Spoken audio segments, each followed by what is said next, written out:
മഹേശ്വരഃ ഗുരുഃ സാക്ഷാത് പരം ബ്രഹ്മ തസ്മൈ ശ്രീ ഗുരവേ നമഃ. ഓം സദാശിവസമാരംഭാം ശങ്കരാചാര്യമധ്യമാം അസ്മദാചാര്യപര്യന്താം വന്ദേ ഗുരുപരമ്പരാം.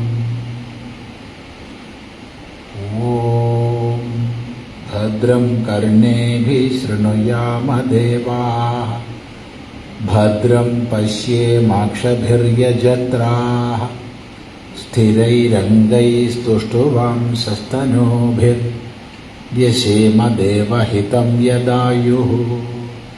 സ്വസ്തി ന ഇന്ദ്രോ വൃദ്ധശ്രവാഃ സ്വസ്തി ന പൂഷാ വിശ്വവേദാഃ സ്വസ്തി നസ്താർക്ഷ്യോ അരിഷ്ടനേമി സ്വസ്തി നോ ബൃഹസ്പതിർദധാതു.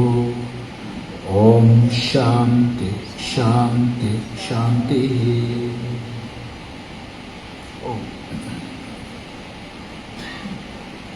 നമ്മൾ മുണ്ടകോപനിഷത്തിൻ്റെ ആരംഭത്തിലാണ്.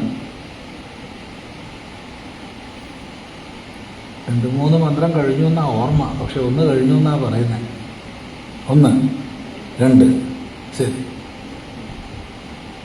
1 അഭിപ്രായം, 2 അഭിപ്രായം. ഒരു കാര്യം ചെയ്യാം, 2 മന്ത്രങ്ങൾ ഒന്നുകൂടി ഓർമ്മിച്ച് നമുക്ക് മുന്നോട്ട് പോകാം. ഓം ബ്രഹ്മാദേവാനാം പ്രഥമഃ സംബഭൂവ വിശ്വസ്യ കർത്താ ഭുവനസ്യ ഗോപ്താ സ ബ്രഹ്മവിദ്യാം സർവവിദ്യാപ്രതിഷ്ഠാം അഥർവായ ജ്യേഷ്ഠപുത്രായ പ്രാഹ. വ്യാഖ്യാനത്തിലേക്കൊന്നും പോകുന്നില്ല, അർത്ഥം മാത്രം പറയാം. കാരണം കഴിഞ്ഞ പ്രാവശ്യം എന്തായാലും ഇത് വ്യാഖ്യാനിച്ചിട്ടുണ്ട്, ഉറപ്പാണ്. ഓം എന്ന പ്രണവത്തോടു കൂടി ആരംഭിച്ചു. മംഗളാചരണമാണ്.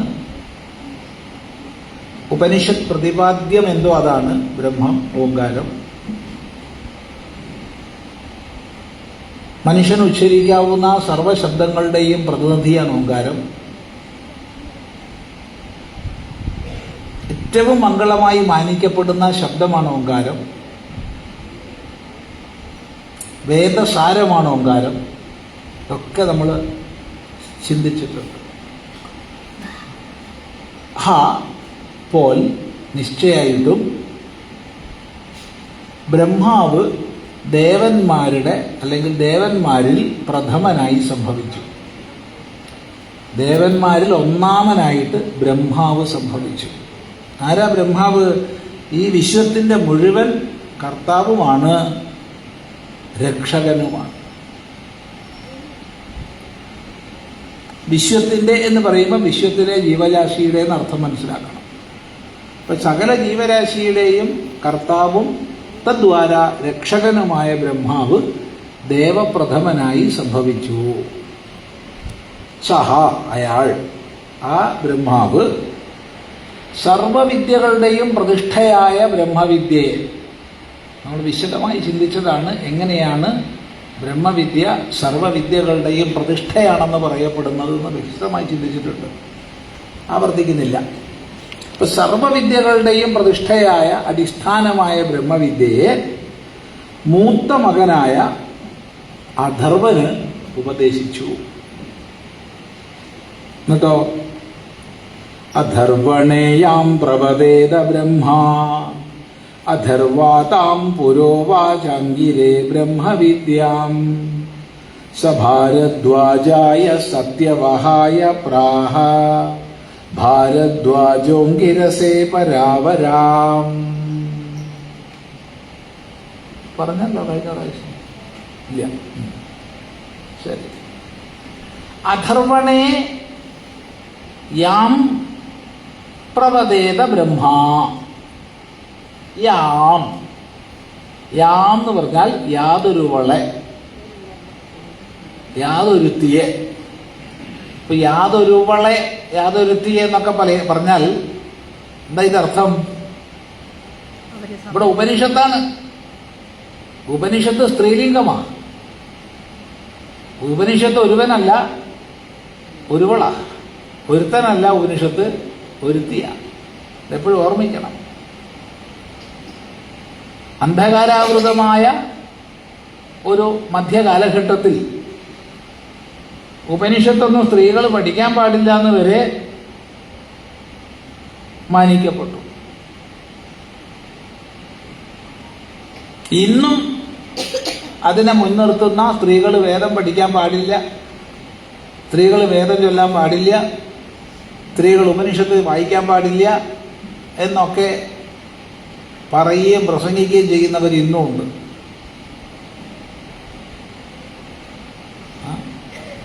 എന്താ ചെയ്യാം?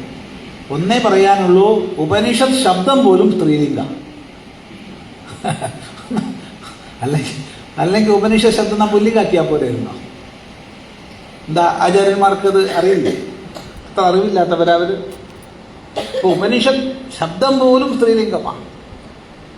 വേദത്തെ നമ്മൾ പ്രധാനമായിട്ട് ശ്രുതി ഭഗവതിയായിട്ടാണ് കാണുന്നത്. ശ്രുതി ഭഗവതി, ശ്രുതിയാണ്.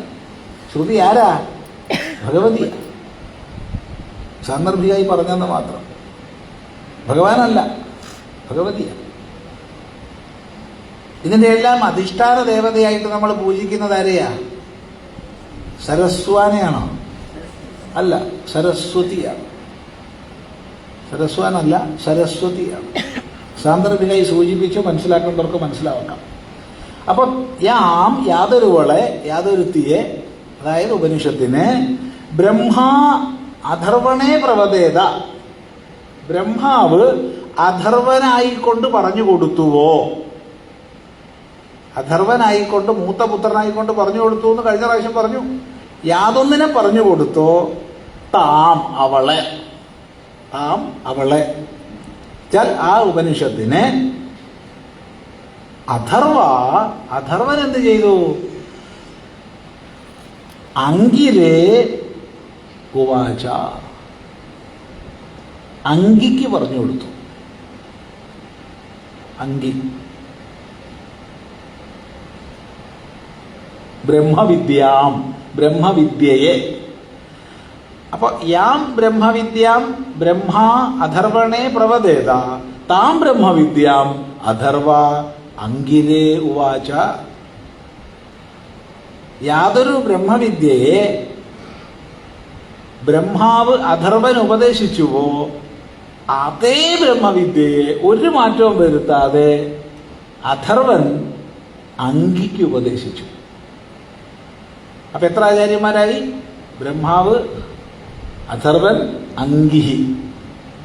അങ്കി സഹ അവൻ, അവൻ എന്ന് പറഞ്ഞാൽ അങ്കി. ഇപ്പൊ ഗുരുനാഥൻ അങ്കിയായി. അങ്കി എന്ത് ചെയ്തു? ഭാരദ്വാജായ, ഭാരദ്വാജന് ഉപദേശിച്ചു. ഭാരദ്വാജൻ എന്ന് പറഞ്ഞാൽ ഭരദ്വാജന്റെ പുത്രൻ, അല്ലെങ്കിൽ ഭരദ്വാജന്റെ പൗത്രൻ, രണ്ടും ആവാം. എനിക്ക് രണ്ടും അല്ലെങ്കിൽ ഭരദ്വാജന്റെ ഗോത്രത്തിൽ പിറന്നവൻ, അതും ആവാം.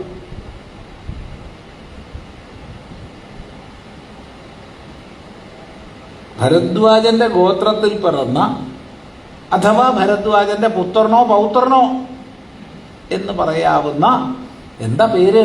സത്യവഹായ, സത്യവഹൻ ആണ് പേര്. സത്യവഹനായിക്കൊണ്ട് ഉപദേശിച്ചു. അതാണ്. അപ്പൊ അങ്കിയായി, അങ്കി ഗുരുവായപ്പോ സത്യവഹൻ ഉപദേശിച്ചു. സത്യവഹൻ എന്ത് ചെയ്തു? ഭാരദ്വാജ, ഭാരദ്വാജൻ, സത്യവഹൻ എന്ന് പേരുള്ള ഭാരദ്വാജൻ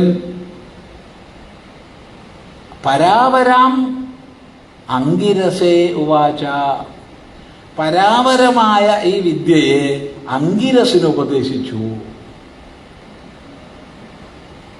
പരാവരമായ എന്നുള്ള വാക്ക് വളരെ ശ്രദ്ധിക്കണം. പരന്മാരിൽ നിന്ന് അവരന്മാരിലേക്ക് വന്നു ചേർന്ന, പരന്മാരായ അനുഭൂതി സമ്പന്നന്മാരായ ഗുരുനാഥന്മാരിൽ നിന്ന് അടുത്ത തലമുറയിലേക്ക് വന്നു ചേർന്ന ഈ വിദ്യയെ അങ്കിരസിന് ഉപദേശിച്ചു ഭാരദ്വാജൻ. ഇവിടെ നമുക്ക് വ്യക്തമായൊരു സൂചന ലഭിക്കുന്നുണ്ട്.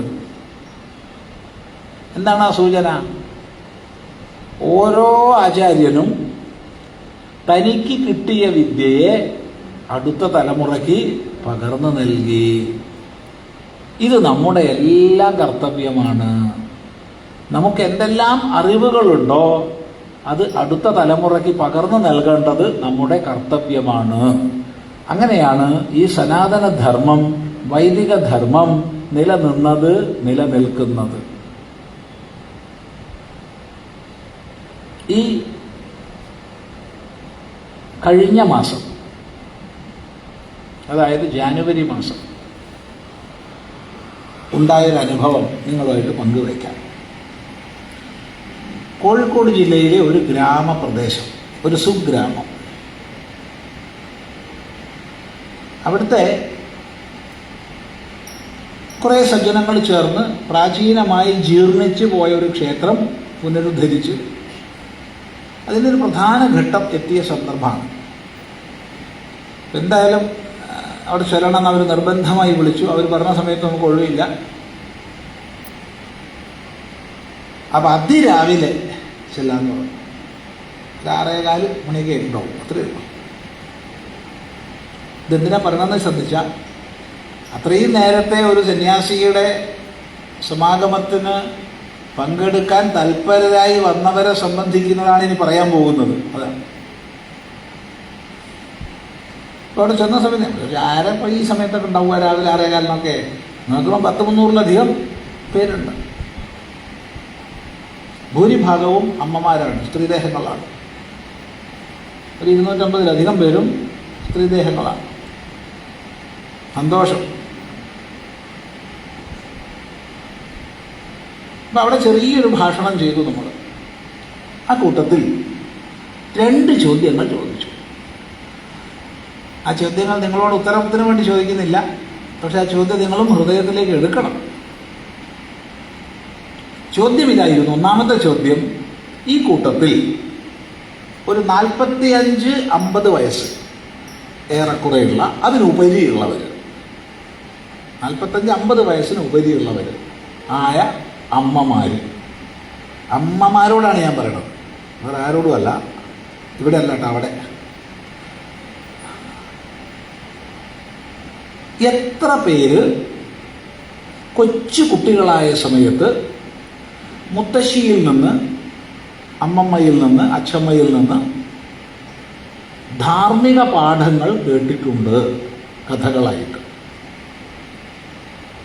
എല്ലാവരും കൈപൊക്കി. 250-ലധികം കൈകൾ പൊങ്ങി. വളരെ സന്തോഷം.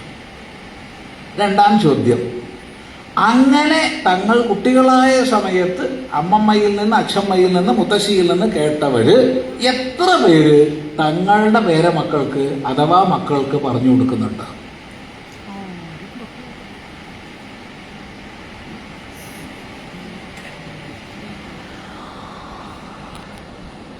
ആരെങ്കിലും ശബ്ദം റെക്കോർഡ് ചെയ്യുന്നുണ്ടെങ്കിൽ അത് വരണ്ടെന്ന് വിചാരിച്ചിട്ടാ രൂപം കാണിച്ച്.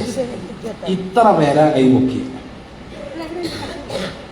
250-ലധികം പേര് കൊച്ചുകുട്ടിയായ സമയത്ത് മുത്തശ്ശിയിൽ നിന്ന് കേട്ടിട്ട് തങ്ങൾ കൈമാറേണ്ടുന്ന ഉത്തരവാദിത്തം ചെയ്യുന്നവര് 3. ഓ, ഇതിനേക്കാൾ നല്ലത് ഒരു ചൂരലെടുത്ത് 2 തല്ല് തരുന്നതായിരുന്നു. അത്ര വിഷമായി. പിന്നെ എങ്ങനെയാണ് ഈ സനാതനധർമ്മം നിലനിൽക്കുക? ചിന്തിക്കുക.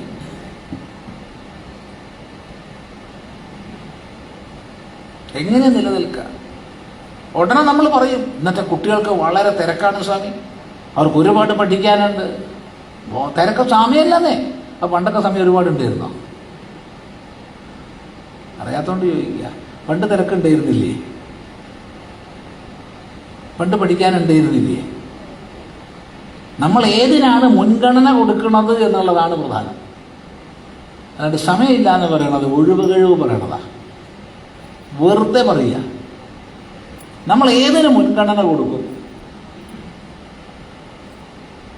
വളരെ ചിന്തിക്കേണ്ടുന്ന ഒരു വിഷയമാണ് സൂചിപ്പിച്ചത്. ഇത് കോഴിക്കോട് ജില്ലയുടെ വിഷയമല്ല, ഇത് മൊത്തം ഭാരതത്തിൻ്റെ വിഷയമാണ്. ശ്രദ്ധിച്ചാൽ നാളെ ദുഃഖിക്കേണ്ട. മയക്കുമരുന്നുകളുടെ മറ്റനേകം സാമൂഹിക വിപത്തുകളുടെ ഇതര മതങ്ങൾ ശക്തികൾ പ്രേമം തുടങ്ങിയ കുരുക്കുകളിട്ട് ആകർഷിക്കാൻ വേണ്ടി പലതരത്തിൽ വലവിരിച്ചിരിക്കുന്ന സാഹചര്യത്തിൻ്റെ ഒക്കെ മധ്യത്തിലാണ് നമ്മൾ ജീവിക്കുന്നത്. കൊച്ചുനാളിൽ ശരിയായ സംസ്കാരം മക്കൾക്ക് കിട്ടിയിട്ടില്ലെങ്കിൽ നാളെ ദുഃഖിച്ചിട്ട് പ്രയോജനമൊന്നും ഇല്ല. ഓർമ്മിച്ചാൽ നല്ലത്. നിങ്ങളവിടെ നല്ല പറയണം കേട്ടോ, അവിടെ പറഞ്ഞത് ഇവിടെ ആവർത്തിച്ചതാണ്.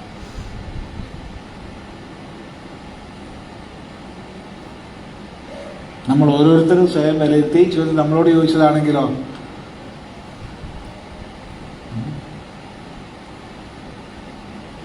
ശരി. അപ്പോ തനിക്ക് കിട്ടിയ വിദ്യ താൻ അടുത്ത തലമുറയ്ക്ക് കൈമാറി കാണിച്ചു തന്നു ആചാര്യന്മാര്. അത് നമ്മൾ ശ്രദ്ധിക്കേണ്ടതാണ്. 2, ഇത് ഈ ബ്രഹ്മവിദ്യ പരമ്പരാപ്രാപ്തമാണ്. ഇതാരാണെങ്കിലും പെട്ടെന്നാണ് ഇറങ്ങി വന്നിട്ട് ഞാൻ നിങ്ങൾക്ക് ഉപദേശിക്കുന്നു പറഞ്ഞിട്ട് ഉപദേശിച്ചതല്ല. പിന്നെയോ ഇത് പരമ്പരാപ്രാപ്തമാണ്. ബ്രഹ്മാവ് മുതൽക്കുള്ളതാണ്. അല്ലാതെ ഇത് ഇന്നലെയോ മഴ പെയ്തപ്പോ പൊട്ടിമുളച്ചതല്ല. അത് ഓർമ്മിക്കുക. അതിന്റെ സനാതനത്വമാണ്. 3 പറയട്ടെ, ഈ വിദ്യ തർക്കിച്ചോ അവിടുന്നോ ഇവിടുന്നോ ഒന്നും പഠിക്കേണ്ടതല്ല. പിന്നെ പരമ്പരാപ്രാപ്തമായി വന്ന ഗുരുവിലൂടെ പഠിക്കേണ്ടതാണ്. 4, ഇതൊക്കെ വലിയ വലിയ കേമന്മാരാ ഈ ഉപദേശകരും കിട്ടിയവരൊക്കെ. അതുകൊണ്ട് ഇങ്ങനെയുള്ള പ്രഗത്ഭമതികൾ കേൾക്കേണ്ടതും പറയേണ്ടതുമാണിത്. ഇന്ന് ബ്രഹ്മവിദ്യയെ പുകഴ്ത്തുകയാണ്. ഇത്രയും ആശയങ്ങൾ അതിൽ നിന്ന് കിട്ടി ഇല്ലേ? അപ്പൊ നമുക്ക് ഇപ്പൊ മനസ്സിലാക്കാം. ഇപ്പോഴത്തെ ആചാര്യനാരാ? അങ്കിരസാണ്. അപ്പോ ബ്രഹ്മാവ്, അഥർവൻ,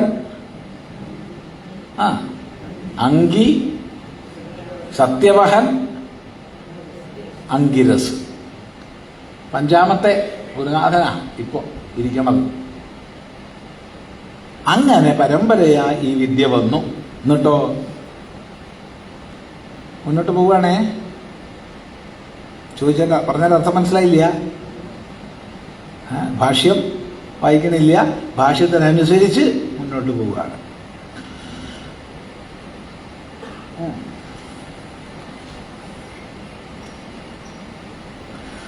ശൗനകോഹ വൈ മഹാശാലോംഗിരസം വിധിവതുപസന്ന പപ്രച്ഛ കസ്മിന്നു ഭഗവോ വിജ്ഞാതേ സർവമിദം വിജ്ഞാതം ഭവതീതി.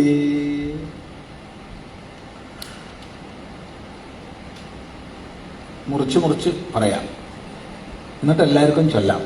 മുറിച്ച് പറഞ്ഞ ശേഷം ചൊല്ലിയാൽ മതി, അപ്പൊ തെറ്റില്ല. ശൗനകഹ എന്നുള്ളത് സന്ധി വരുമ്പോ ശൗനകോ എന്നായി. സന്ധി മുറിച്ച ശൗനകഹ. ഹ വൈ മഹാശാലഹ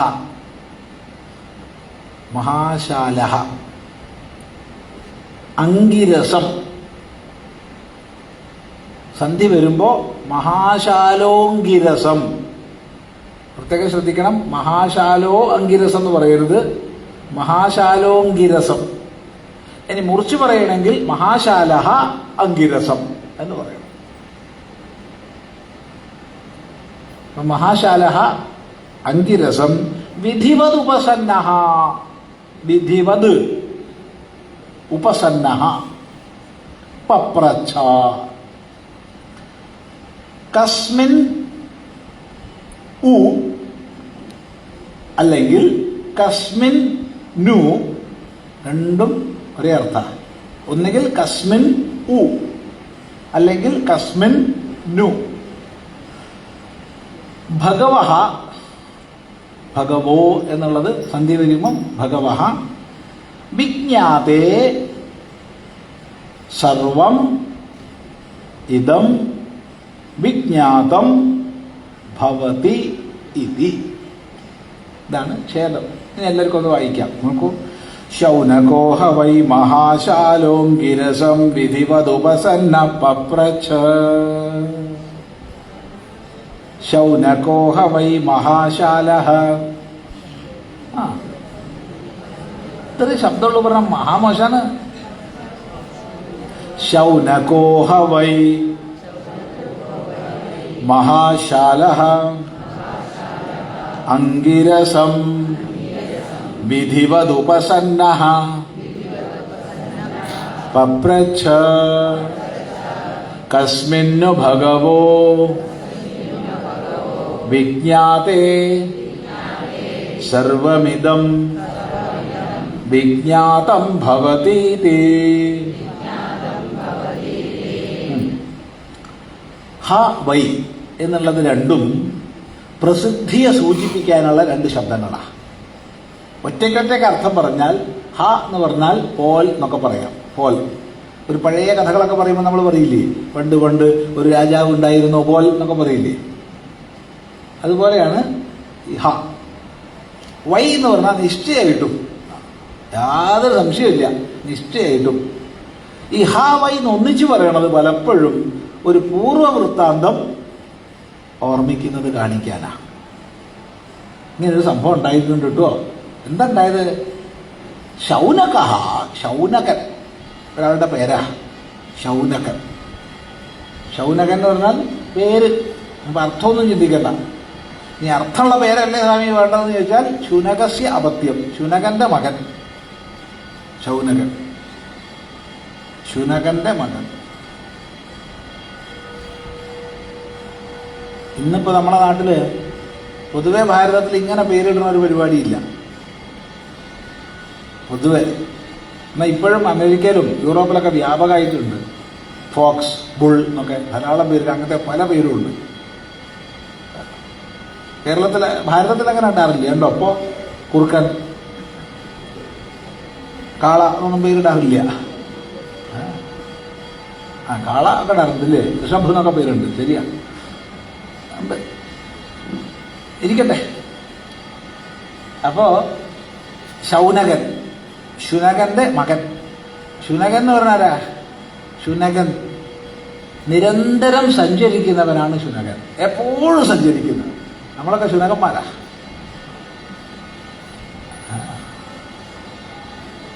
കാരണം എന്നും സഞ്ചാരം, എന്നും യാത്ര തന്നെ. അങ്ങനെ എന്നും യാത്ര ചെയ്യുന്നവരാണ് ശുനകന്മാർ.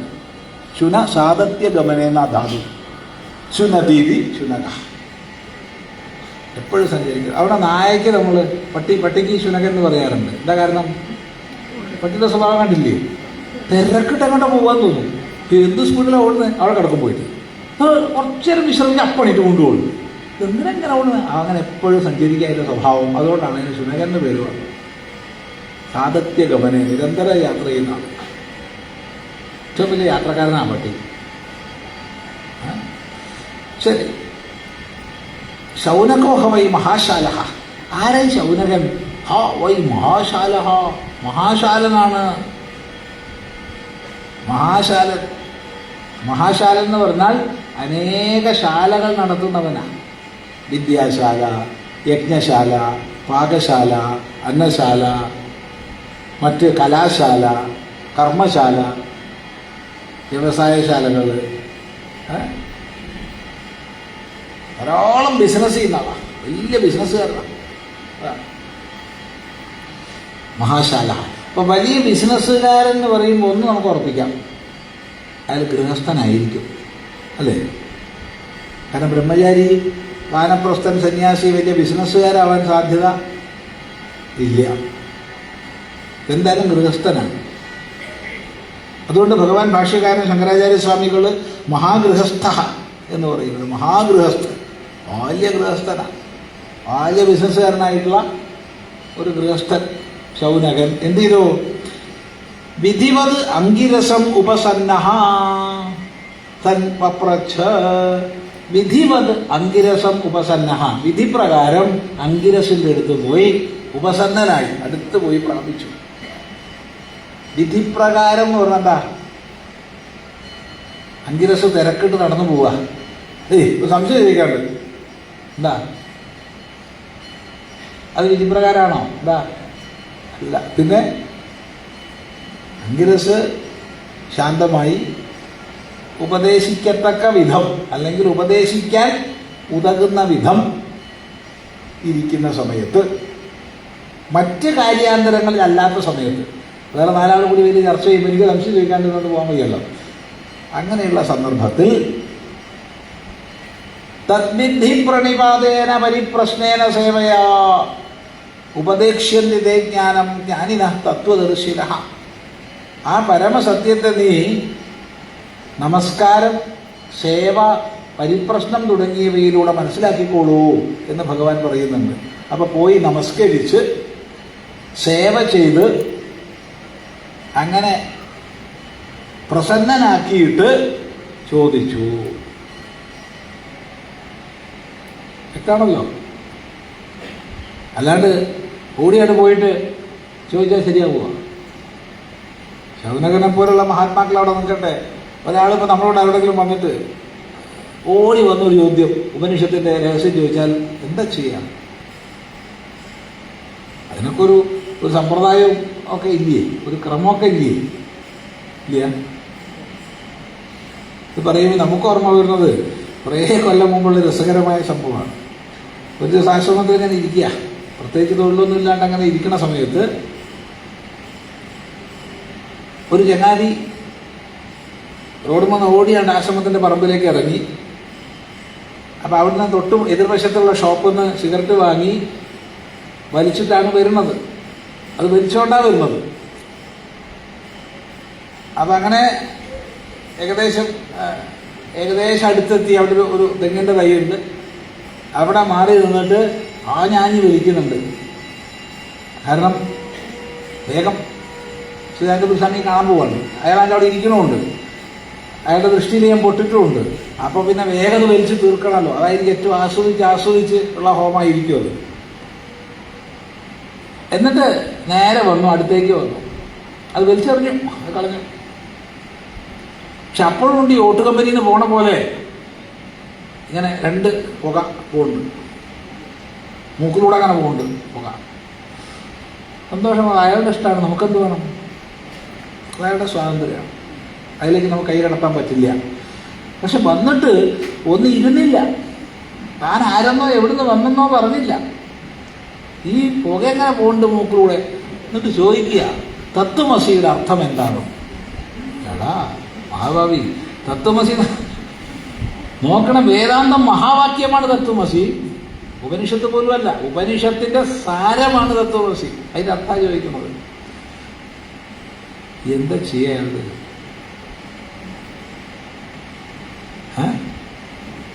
അന്ന് ഞാൻ പറഞ്ഞു കൊടുത്തത് പറയാം. സ്വാമി തെറ്റ് പറയാൻ പാടുണ്ടോ എന്നാരും ചോദിച്ചേക്കരുത്. ഞാൻ പറഞ്ഞു തത്വം അസിയാണെന്നാണ് അർത്ഥം. തത്വം പ്ലസ് അസി തത്വമസി. എന്നാ പോട്ടെ. പോയിക്കോട്ടെ. അന്ന് ചിദാനന്ദ സ്വാമി പറഞ്ഞു കൊടുത്തത് ശരിയാണോ? അല്ല. തെറ്റാണോ? അല്ല. തെറ്റ് പറയാൻ പാടില്ല. അയ്യോ, ഒരിക്കലും കള്ളത്തരം പറയാൻ പാടില്ല, ഒരിക്കലും പാടില്ല. പറഞ്ഞു കൊടുത്തത് ശരിയാണോ? അല്ല. തെറ്റാണോ? അല്ല. അതെങ്ങനെ സ്വാമി തെറ്റല്ല എന്ന് പറയുക? തത്വം പ്ലസ് അസി, ഭാഷാപരമായി തത്വമസി ശരിയാണ്. അസി എന്ന് പറഞ്ഞാൽ വാള്, കഠാര. തത്വം എന്ന് പറഞ്ഞാൽ തത്വം, ദർശനം. എടാ നിനക്കൊക്കെ ദർശനം വെറും കഠാരയാണ്. അഥവാ നിന്റെ കഴുത്തിലേക്ക് വരുന്ന കഠാരയാണ് തത്വം എന്ന് ഓർമ്മിച്ചോളൂ. പോയിക്കോ. അതാണ്, അതാണോ അർത്ഥം? ഒരിക്കലുമല്ല. തത്, അത്, നീ അന്വേഷിക്കുന്ന പരമസത്യം യാതൊന്നാണോ ജഗത് കാരണം, ജഗത് അധിഷ്ഠാനം, ആ പരമസത്യം ത്വം, നീ, അസി, ആകുന്നു. ആ പരമസത്യം നീ ആകുന്നു എന്ന അർത്ഥം. അയാൾക്ക് പറഞ്ഞു കൊടുക്കാൻ പറ്റുമോ? പറഞ്ഞു കൊടുത്തില്ല എന്നുള്ള കുറ്റവും ഇല്ല. അയാൾക്ക് സന്തോഷം, എനിക്കും സന്തോഷം. അപ്പൊ സ്വാമി ഇങ്ങനെ ആളെ വഴിതെറ്റിക്കാൻ പാടുണ്ടോ?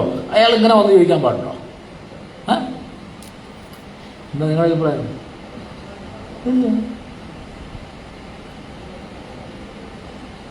ഒരു സമ്പ്രദായമില്ലാതെ, അനുഷ്ഠാനമില്ലാതെ, ക്രമമില്ലാതെ ഉയർന്ന തത്വചിന്ത ശീലിക്കുന്നവർക്ക് അത് വാളായിത്തീരും. പാടില്ല. അനുഷ്ഠാനപൂർവമാണ് ശാസ്ത്രം പഠിക്കുക. അതിന് ക്രമമുണ്ട്. അക്രമമായിട്ടൊന്നും വയ്യ ശാസ്ത്രം പഠിക്കാൻ. അതിന് ക്രമമുണ്ട്. അതുകൊണ്ട് അങ്ങനെ പറഞ്ഞാൽ അല്ലാതെ അയാളുടെ ഒരു വിരോധവും ഇല്ല. കാരണം എന്തുകൊണ്ട് വിരോധമില്ല? പൈസ അയാളതാണ് സിഗരറ്റ് വാങ്ങിയത്, ആരോഗ്യം നശിപ്പിച്ചത് അയാളുടേതാണ്. എനിക്കെന്തിനായിട്ട് വിരോധം? ഒരു വിരോധമില്ല. ശരി. അപ്പൊ വിധിവത് എന്നുള്ളതിന് ഒരുപാട് അർത്ഥങ്ങളുണ്ട്. വിധിപ്രകാരം വിനയത്തോടുകൂടി സേവാ നമസ്കാരാദികളോടുകൂടി അങ്കിരസം ഉപസന്ന, അങ്കിരസിനെ പ്രാപിച്ചു, അടുത്തെത്തി, വിധിപ്രകാരം അടുത്തെത്തി. അപ്പോൾ അങ്കിരസാണ് ഗുരു. അങ്കിരസിന്റെ അരികെ ശൗനകൻ വന്നു. എന്നിട്ട് പപ്രച്ഛ, പപ്രച്ഛ പറഞ്ഞു, ചോദിച്ചു. ഇവിടെ നമുക്ക് ചോദിച്ചു എന്നർത്ഥം. ചോദിച്ചു.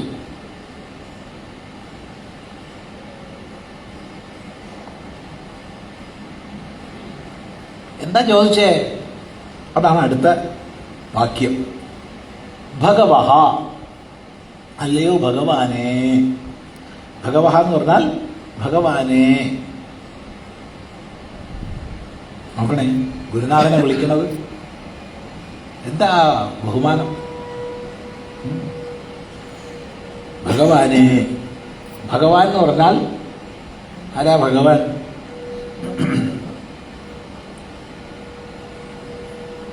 ഭഗവാൻ, ഭഗവതി ഒക്കെ സാധാരണ നമ്മൾ പറയണതാ. ഭഗം അസ്യ അസ്തി ഇതി ഭഗവാൻ. ഭഗം ആർക്കുണ്ടോ അവനാണ് ഭഗവാൻ, അവളാണ് ഭഗവതി. ഭഗം ആർക്കുണ്ടോ അവൻ. എന്താണ് ഭഗം എന്ന് പറഞ്ഞാൽ? ഭഗം വിഷ്ണുപുരാണത്തിൽ വ്യാസഭഗവാൻ നമ്മളോട് പറഞ്ഞു തരും. ഐശ്വര്യസ്യ സമഗ്രസ്യ ധർമ്മസ്യ യശസ്ശ്രിയഃ ജ്ഞാനവൈരാഗ്യയോശ്ചൈവ ഷണ്ണാം ഭഗ ഇതീരണ. ഐശ്വര്യസ്യ സമഗ്രസ്യ, സമഗ്രമായ ഐശ്വര്യത്തിൻ്റെയും, ധർമ്മസ്യ, സമഗ്രമായ ധർമ്മത്തിൻ്റെയും, യശസ്സഃ, സമഗ്രമായ യശസ്സിൻ്റെയും, ശ്രിയഃ, സമഗ്രമായ ശ്രീയുടെയും, ജ്ഞാനവൈരാഗ്യയോഹോ, സമഗ്രമായ ജ്ഞാനത്തിൻ്റെയും സമഗ്രമായ വൈരാഗ്യത്തിൻ്റെയും. എത്രയായി? 6. ഐശ്വര്യം, ധർമ്മം, യശസ്, ശ്രീ, ജ്ഞാനം, വൈരാഗ്യം. ഈ 6 ചേർന്നാൽ, ഷണ്ണാം, ഈ 6 ചേർന്നാൽ അതിന് പറയുന്ന പേരാണ് ഭഗം. നമ്മളിലൊക്കെ ഈ പറഞ്ഞ ഏതെങ്കിലുമൊക്കെ കുറച്ചൊക്കെ ഉണ്ടാവും, ഇല്ലേ? ഇല്ല. ചിലർക്ക് ഐശ്വര്യം ഉണ്ടാവും, ചിലർക്ക് ശ്രീ ഉണ്ടാവും, ചിലർക്ക് ധർമ്മബോധം ഉണ്ടാവും, ചിലർക്ക് യശസ് ഉണ്ടാവും, സൽപ്പേര്, ചിലർക്ക് ജ്ഞാനം ഉണ്ടാവും, ചിലർക്ക് വൈരാഗ്യം ഉണ്ടാവും. അതിലൊക്കെ തന്നെ ഏറ്റക്കുറച്ചിലുണ്ടാവും. എന്നാൽ ഇതൊക്കെ കൂടി ചേർന്ന് വരിക പറഞ്ഞാലോ അത് അസാമാന്യ. അത് സാമാന്യമല്ല. അതിന് പറയുന്ന പേരാണ് ഭഗം. അതാർക്കുണ്ടോ അവൻ ഭഗവാൻ. ശരി. അപ്പോ ഗുരുനാഥൻ ആണല്ലോ ഇവിടെ ഭഗവാൻ എന്ന് പറയപ്പെടുന്നത്. ഈ പറഞ്ഞ ലക്ഷണം യോജിക്കുമോ? യോജിക്കാം, യോജിക്കാതിരിക്കാം. അപ്പൊ പിന്നെ ഭഗവാൻ എന്ന് പറഞ്ഞ എന്താ അർത്ഥം? അവിടെ വേറൊരർത്ഥം വ്യാസഭഗവാൻ പറഞ്ഞു തരുന്നുണ്ട് വിഷ്ണു പുരാണത്തിൽ തന്നെ. ഉത്പത്തിം പ്രളയം ചൈവ ഭൂതാനാമാഗതിം ഗതിം വേത്തി വിദ്യാം അവിദ്യാം ച സവാച്യോ ഭഗവാനിതി. ഉത്പത്തിം പ്രളയം ചൈവ, ഉത്പത്തിയെയും പ്രളയത്തെയും. ഉത്പത്തി ഈ പ്രപഞ്ചത്തിന്റെ മുഴുവൻ ആവിർഭാവം.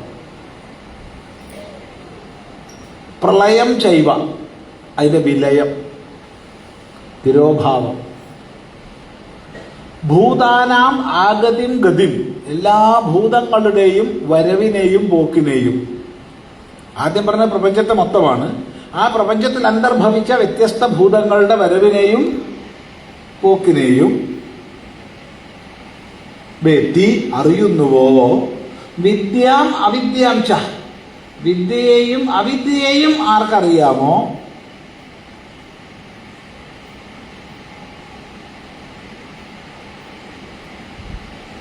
ആറ് വിഷയങ്ങൾ പറഞ്ഞു. ഒന്ന് ഈ പ്രപഞ്ചത്തിന്റെ ഉത്പത്തി, പ്രളയം, സകല ഭൂതങ്ങളുടെയും വരവ്, പോക്ക്, വിദ്യ, അവിദ്യ. ഈ ആറ് വിഷയങ്ങളെ ആർക്കറിയാമോ സ വാച്യ ഭഗവാനിതി, അയാൾ ഭഗവാൻ എന്ന് വിളിക്കപ്പെടണം. ഒരു മടിയും വേണ്ട, അങ്ങനെയുള്ള ആളെ ഭഗവാൻ എന്ന് വിളിച്ചോളൂ എന്നാ. അപ്പൊ ആരാ ഭഗവാൻ? സർവജ്ഞൻ. സർവജ്ഞനാണ് ഭഗവാൻ. ഹേ ഭഗവാനെ, അല്ലയോ ഭഗവാനെ, കസ്മിൻ വിജ്ഞാതേ, എന്തറിഞ്ഞാൽ.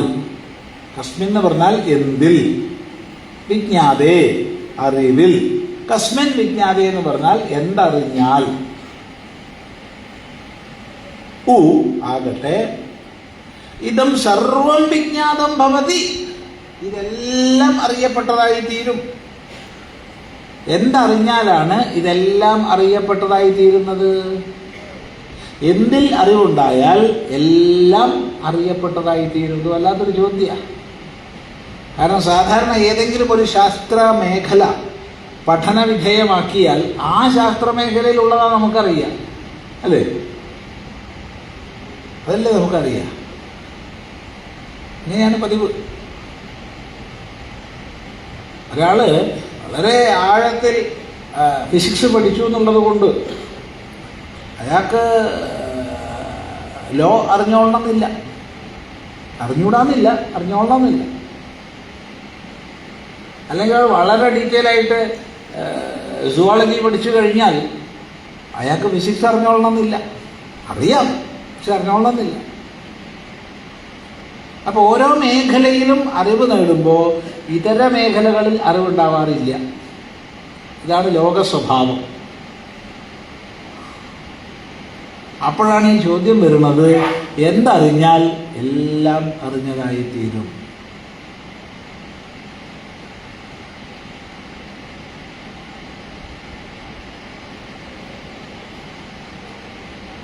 ചിന്തിക്കുക. നേരത്തെ നമ്മൾ വിശദമായി ബ്രഹ്മവിദ്യ സർവവിദ്യാപ്രതിഷ്ഠയാണെന്നുള്ളത് ചിന്തിച്ചു ഒന്നാം മന്ത്രം പറഞ്ഞപ്പോൾ.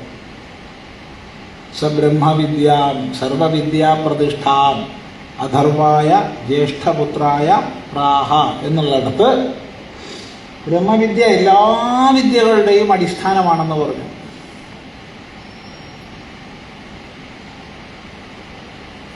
അതിലേക്ക് എത്തിക്കുന്ന ചോദ്യമാണിത്.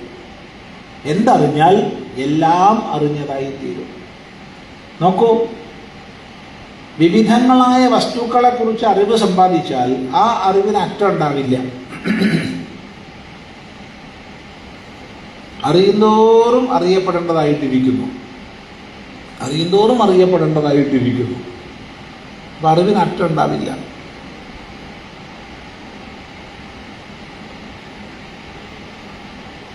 എന്നാൽ എല്ലാ അറിവുകളുടെയും അടിസ്ഥാനമായ അറിവ് ഉണ്മയെക്കുറിച്ചുള്ള അറിവാണ്, അസ്തിത്വത്തെ സംബന്ധിക്കുന്ന അറിവാണ്.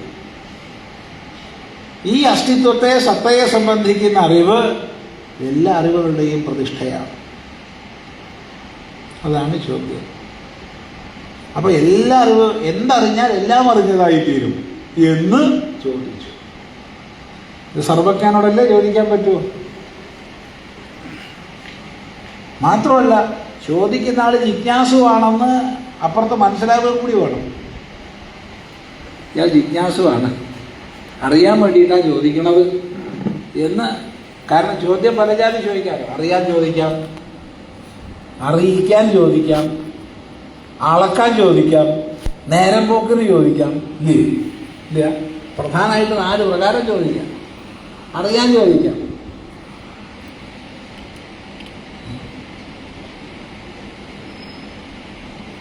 അറിയാൻ വേണ്ടി ചോദിക്കാം, അറിയിക്കാൻ ചോദിക്കാം. ഇരിക്കുന്നതൊക്കെ അറിയാട്ടോ എന്ന് അറിയിക്കാൻ വേണ്ടിയിട്ട്, അങ്ങനെ ഉണ്ടല്ലോ.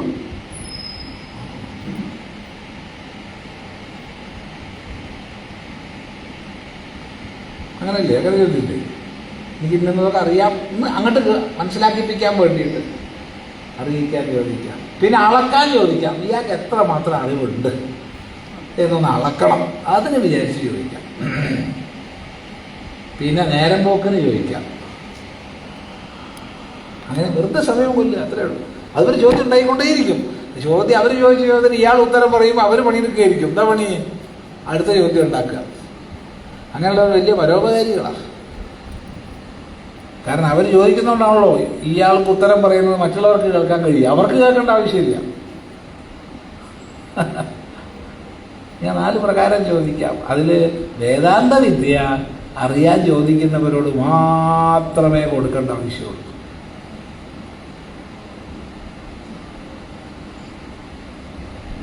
അത് മനസ്സിലാവേണ്ട ആൾക്ക് മനസ്സിലാവും, ഗുരുനാഥന് മനസ്സിലാവും.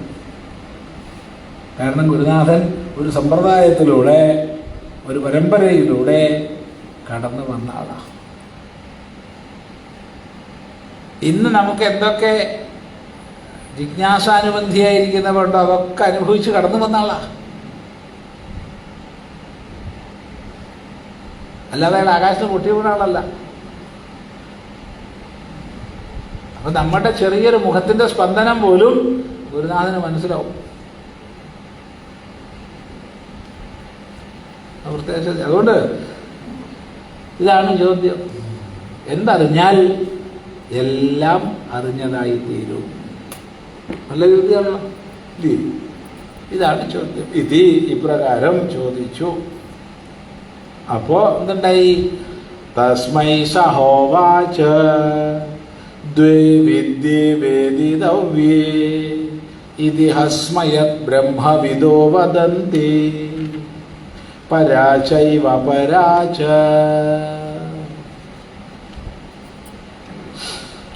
തസ്മൈ സഹോവാച. വേണമെങ്കിൽ മുറിച്ച് പറഞ്ഞുതരാം. തസ്മൈ പിന്നെ ചൊല്ലാം. ആദ്യം മുറിച്ച് പറഞ്ഞുതരാം. തസ്മൈ സഹ ഹ ഹ ഉവാച. ഹ അധികം ഉവാച ഹോവാച. ദ്വേ വിദ്യേ വേദിതവ്യേ ഇതി ഹ സ്മ യത് ബ്രഹ്മവിദഃ വദന്തി പരാ ച ഏവ അപരാ ച. ഇതാണ് ഛേദം. നോക്കൂ. തസ്മൈ സഹോവാച ദ്വേ വിദ്യേ വേദിതവ്യേ ഇതി ഹസ്മയത് ബ്രഹ്മവിദോ വദന്തി പരാചൈവ പരാച.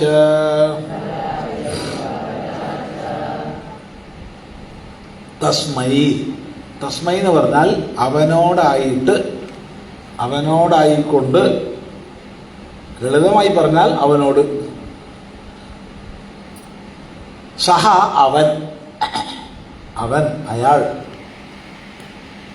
ഉവാച പറഞ്ഞു പോൽ, അയാളോട് അയാൾ പറഞ്ഞു. എന്നുവെച്ചാൽ എന്താർത്ഥം? ഇപ്രകാരം ചോദിച്ച ശൗനകനോട് അങ്കിരസ് പറഞ്ഞു. അപ്പൊ പറഞ്ഞു എന്ന് പറഞ്ഞാൽ ഉറപ്പാണ്. അങ്കിരസ് എന്ത് മനസ്സിലാക്കി? ഈ ശൗനകൻ ആള് തരക്കേടൊന്നുമില്ല, യോഗ്യത ഉണ്ട്, മനസ്സിലാവും, പറഞ്ഞു കൊടുത്താൽ മനസ്സിലാവും.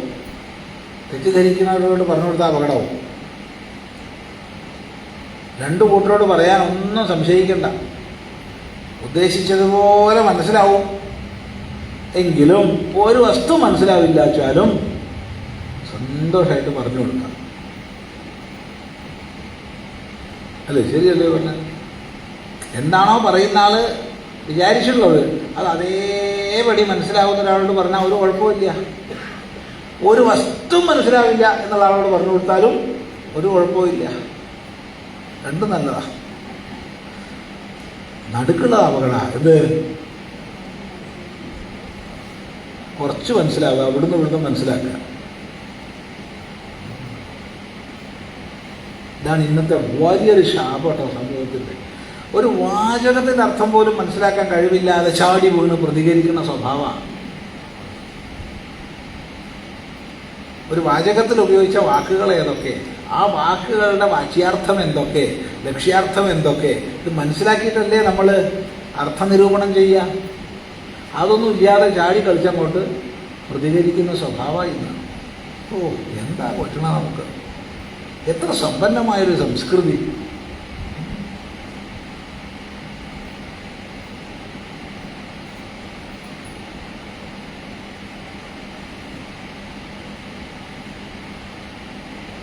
അപ്പോ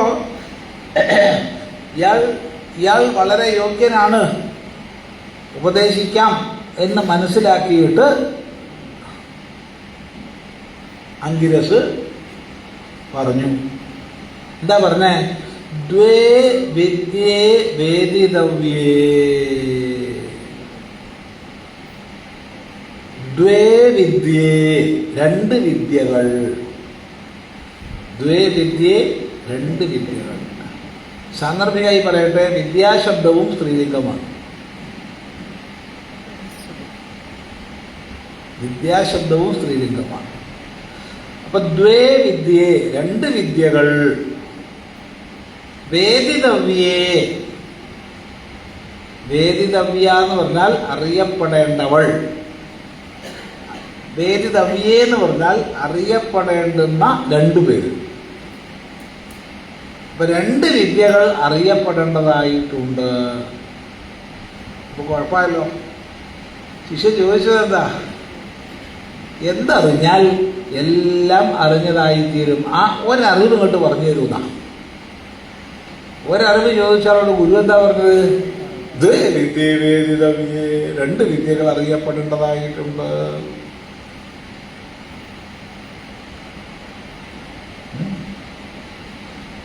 എന്തിനങ്ങനെ കുഴപ്പമുണ്ടാക്കുന്നത്? ചോദിച്ചതിന് മറുപടി പറഞ്ഞാൽ പോലെ. അതൊന്നും ഞാൻ പറയല്ല. ഇതിഹസ്മയത് ബ്രഹ്മവിദോ വദന്തി. ഇത് ഇപ്രകാരം ബ്രഹ്മവിദ, ബ്രഹ്മജ്ഞാനികൾ വദന്തി സ്മ, പറഞ്ഞു. ഇത് ഞാനായിട്ട് പറഞ്ഞു തരുന്ന വിഷയമേ അല്ല. ഇപ്രകാരം ബ്രഹ്മജ്ഞാനികൾ പറഞ്ഞു. അതാണ് ഞാൻ നിന്നോട് പറഞ്ഞു തരുന്നത്.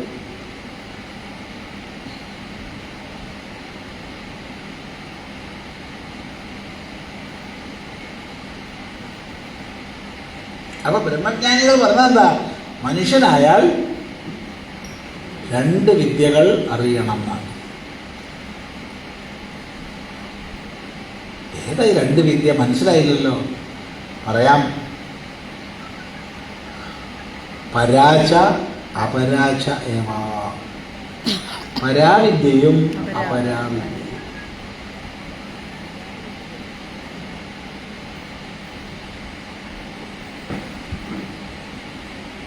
ഭഗവത്ഗീതയിൽ 33-ാം അധ്യായത്തിൽ ജ്ഞാനം യത്തത് ജ്ഞാനം മതം മമ ക്ഷേത്രജ്ഞയോഹോ യത് ജ്ഞാനം തത് ജ്ഞാനം ഇത് മമ മതം. ക്ഷേത്രജ്ഞന്മാരുടെ അറിവ് യാതൊന്നാണോ അതാണ് എൻ്റെ അഭിപ്രായത്തിൽ അറിവ്. ക്ഷേത്രം എന്ന് പറഞ്ഞാൽ ഇതം ശരീരം കൗന്ദേയോ, ഈ ശരീരമാണ് ക്ഷേത്രം. ഈ ശരീരം ക്ഷേത്രം എന്ന് പറഞ്ഞ വാക്കിൻ്റെ അർത്ഥം വയല്, കൃഷിഭൂമി. കൃഷിഭൂമി അതിനെ വയലാണ്.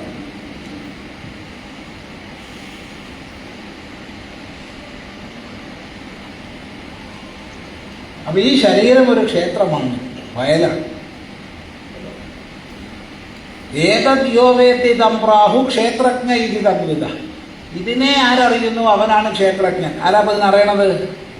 എൻ്റെ അല്ല ഞാൻ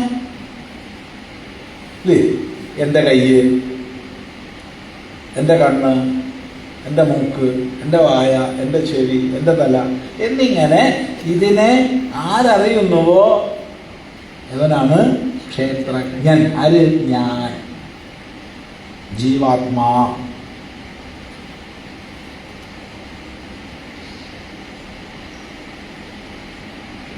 അപ്പോൾ ക്ഷേത്രജ്ഞന്മാരുടെ അറിവുകൾ ചേർന്ന അറിവാണ് അറിവ്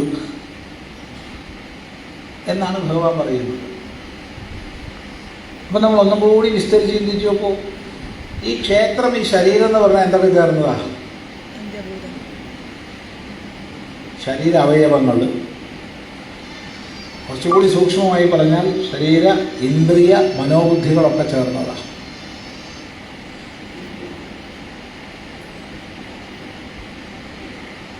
ഇത് ഭൗതിക വസ്തുക്കളെ കൊണ്ട് ഉണ്ടാക്കപ്പെട്ടതാണ്. ഇല്ലേ? അതെ. ആകാശം, വായു, അഗ്നി, ജലം, ഭൂമി എന്നീ പഞ്ചഭൂതങ്ങളുടെ വ്യത്യസ്ത ചേർച്ചകളെ കൊണ്ട് ഉണ്ടാക്കപ്പെട്ടതായത് ഈ ശരീരം. എല്ലാവരും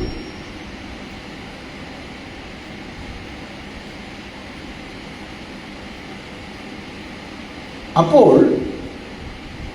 ഇത്രയും മനസ്സിലാക്കിയാൽ അടുത്തതിലേക്ക് കിടക്കാം.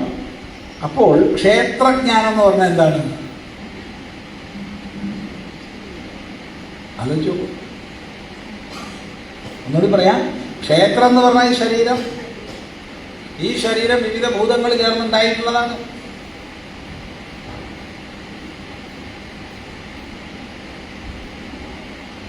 അപ്പൊ ക്ഷേത്രജ്ഞാനം എന്ന് പറഞ്ഞാൽ എന്താ?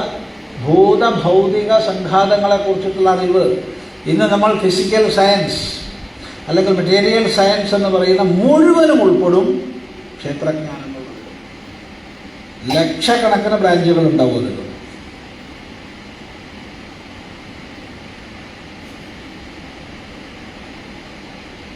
എന്നാൽ ക്ഷേത്രജ്ഞാനം കൊണ്ട് മാത്രം അറിവ് പൂർണ്ണമാവില്ല.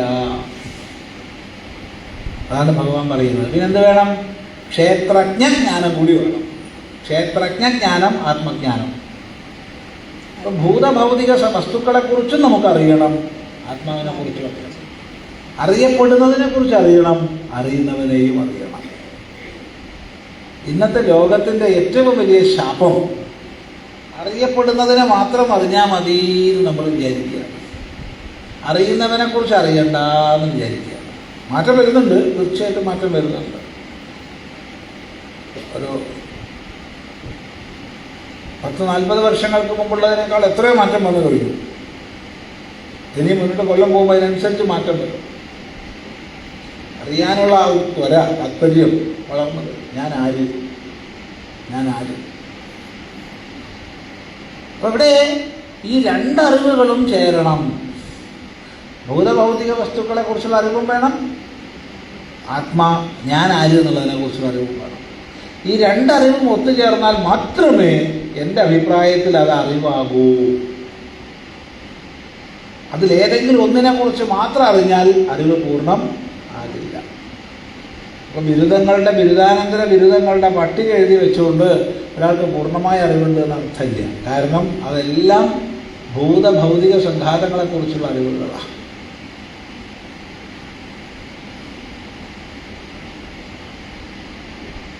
വേറൊരാൾ ആത്മാവിനെ കുറിച്ച് നല്ലോണം ഞാൻ ഉപനിഷത്ത് നല്ലോണം മനസ്സിലാക്കിയിട്ടുണ്ട് എന്ന് പറഞ്ഞുകൊണ്ട് അറിവുണ്ടെന്ന് അർത്ഥമില്ല. കാരണം അയാൾക്ക് ഭൗതിക സംഘാതങ്ങളെക്കുറിച്ചുള്ള ഒരറിവും ഇല്ല. ഇത് രണ്ടും ഒത്തുചേർന്നാൽ ഫിസിക്കൽ സയൻസ് എന്ന് പറയുന്നതും മെറ്റാഫിസിക്കൽ സയൻസ് എന്ന് പറയുന്നതും ഭൗതികം എന്ന് പറയുന്നതും ആധ്യാത്മികം എന്ന് പറയുന്നതും ഈ രണ്ട് അറിവുകളും ഒത്തുചേർണം. ഇതിലേതെങ്കിലും ഒന്ന് മതി എന്ന് വിചാരിച്ചാൽ അത് നമ്മുടെ അപചയമാണ്.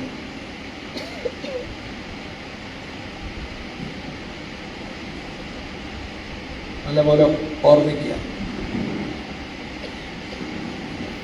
അപ്പോൾ ക്ഷേത്രജ്ഞാനവും വേണം, ക്ഷേത്രജ്ഞാനവും വേണം. വ്യക്തമാണല്ലോ. എങ്കിലേ എൻ്റെ അഭിപ്രായത്തിൽ അത് അറിവാകൂ എന്നാണ് ഭഗവാൻ തൻ്റെ ഗീതോപദേശത്തിൽ പറയുന്നത്. അതിനനുസൃതമാണ് ഈ വാക്യം, അഥവാ ഇതിനനുസൃതമാണ് ആ വാക്യം.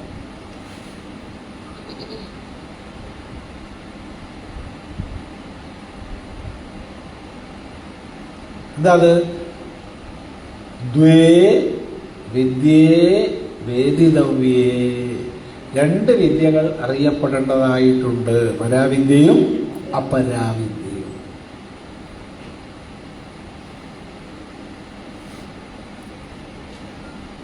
ഇവിടെ എന്താണ് പരാവിദ്യ, എന്താണ് അപരാവിദ്യ എന്നിവിടെ വ്യാഖ്യാനിക്കേണ്ട ആവശ്യമില്ല. എന്തുകൊണ്ടില്ല? അടുത്ത മന്ത്രത്തിൽ ഉപനിഷത്ത് തന്നെ സ്വയമേവ പറയുന്നത് കൊണ്ട്.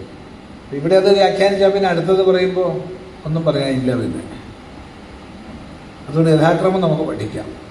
ഇപ്പൊ ഒന്ന് മനസ്സിലാക്കുക, പരാവിദ്യയെന്നും അപരാവിദ്യയെന്നും രണ്ട് വിദ്യകൾ അറിയപ്പെടേണ്ടതായിട്ടുണ്ട്. എന്താണ് ഇവയുടെ ക്രമം എന്ന് ചോദിച്ചാൽ കൊഴിഞ്ഞു പോണവരെ അറിയണം. ഒരു വിദ്യ കൊഴിഞ്ഞു പോയാൽ പിന്നെ അപ്രസക്തമായി തീരുന്നത് വരെ പഠിക്കാൻ ശ്രമിക്കണം.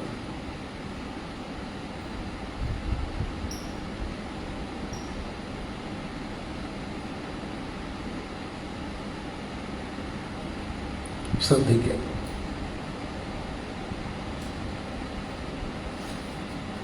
ഒരു വിദ്യ അപ്രസക്തമായി കൊഴിഞ്ഞുപോയി പോട്ടെ, അതുവരെ അത് മനസ്സിലാക്കണം. ഏതൊരു മനുഷ്യനായാലും ഏതൊരു വിദ്യാർത്ഥിയായാലും അറിയുന്നതിനെയും അറിയണം, അറിയുന്നവനെയും അറിയണം. അറിയുന്നവൻ അറിയാത്ത അറിവ് പൂർണ്ണമല്ല. ഈ രണ്ടറിവുകളും സമന്വയിക്കണം. ഇത് പ്രത്യേകം ഓർമ്മിക്കുക. അതാണ് നമ്മുടെ ഭാരതീയമായ വിദ്യാവീക്ഷണം. പൊതുവെ ഇതിൽ ഈ ഭൂതഭൗതിക വസ്തുക്കളെ കുറിച്ച് മാത്രം അറിഞ്ഞാൽ മതി എന്നൊരു ധാരണ ഇടക്കാലത്ത് വന്നുപോയി. അതുകൊണ്ട് നമുക്ക് ഒരുപാട് വീഴ്ചകളും സംഭവിച്ചു. പക്ഷെ ഇന്ന് ലോകം തിരിച്ചറിയുന്നുണ്ട്, പോരാ, അറിയപ്പെടുന്നത് മാത്രം അറിഞ്ഞാൽ പോരാ, അറിയുന്നത് എന്നെ കൂടി അറിയണം, ഞാൻ ആരാണെന്ന് അറിയണം.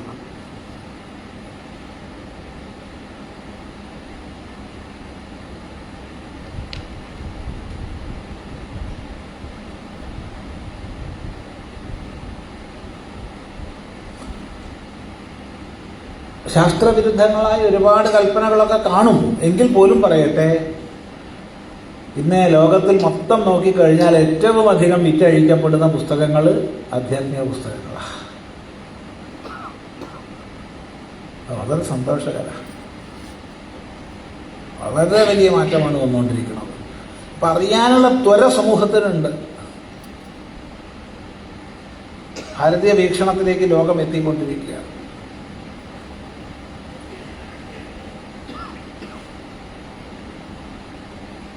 ചിലപ്പോൾ ചിലർ ചോദിച്ചേക്കാം, അതൊരു വളരെ ചെറിയൊരു ന്യൂനപക്ഷമല്ലേ സ്വാമി? ആയിക്കോട്ടെ, മതി. അത്രയും ഉണ്ടായിരുന്നില്ലല്ലോ കുറച്ച് കൊല്ലം മുമ്പ്. അപ്പോൾ ഈ ഒരു രണ്ട് വിദ്യകൾ അറിയപ്പെടേണ്ടതായിട്ടുണ്ട്. വെറും ഭൗതിക വിഷയം മാത്രം അറിഞ്ഞാൽ മതി എന്ന് വിചാരിക്കുന്നത് അപകട. കുറേ മനോരോഗികളെ സൃഷ്ടിക്കാൻ ഉതകുന്നല്ലാതെ. അതുപോലെ തന്നെയാണ് ആത്മജ്ഞാനം മാത്രം മതി, ഓരോന്നും വേണ്ട, ബാക്കിയൊക്കെ അബദ്ധാണ്, വിഡിത്താന്ന് പറയുന്നത് അതിനേക്കാളും ഉണ്ടാ. ഈ രണ്ട് വിഭാഗക്കാരെ നമുക്ക് ലോകത്തിൽ കാണാം, അല്ലേ? ഇല്ല, ഭൗതികതയിൽ ഒന്നും അറിയണ്ടെന്നേ, ആത്മജ്ഞാനം മതി. എന്ത് ആത്മജ്ഞാനം? അതൊന്നും ആർക്കും ഇല്ല, വെറുതെ കള്ളത്തരം പറയുക. ഭൗതികമായ വസ്തുക്കൾ മാത്രം അറിഞ്ഞാൽ മതി. ഈ രണ്ട് ചിന്താ പദ്ധതികൾ ഒരിക്കലും സ്പർശിക്കാതെ റെയിൽ പോലെ അങ്ങനെ നേർക്ക് പോവുക.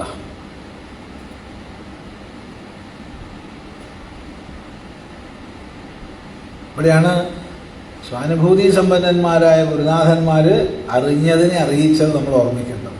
അവർ അറിഞ്ഞതിനെ അറിയിച്ചത്. അതെന്താ പറഞ്ഞവര്? രണ്ടും അറിയേണ്ടതാണ്. രണ്ട് വിദ്യകൾ അറിയപ്പെടേണ്ടതായിട്ടുണ്ട്. പരാച അപരാച, പരയും അപരയും, പരാവിദ്യ അപരാവിദ്യ എന്നിങ്ങനെ. ഏതാണ് ഈ പരാവിദ്യ അപരാവിദ്യ? അത് നമ്മളിപ്പോൾ വ്യാഖ്യാനിക്കേണ്ട. അടുത്ത മന്ത്രത്തിൽ ശ്രുതി ഭഗവതി തന്നെ പറയുന്നുണ്ട്, ശ്രുതി തന്നെ പറയുന്നുണ്ട്.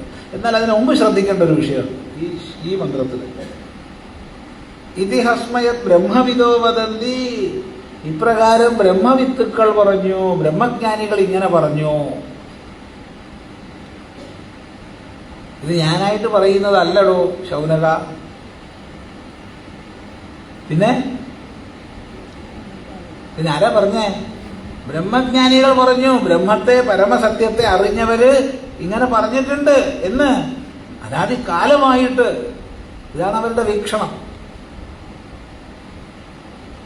ഇത് ബ്രഹ്മവിദോ വദന്തി, ഇപ്രകാരം ബ്രഹ്മജ്ഞാനികൾ പറഞ്ഞു. അവർ പറഞ്ഞതാണ് ഞാൻ നിന്നോട് പറഞ്ഞത്.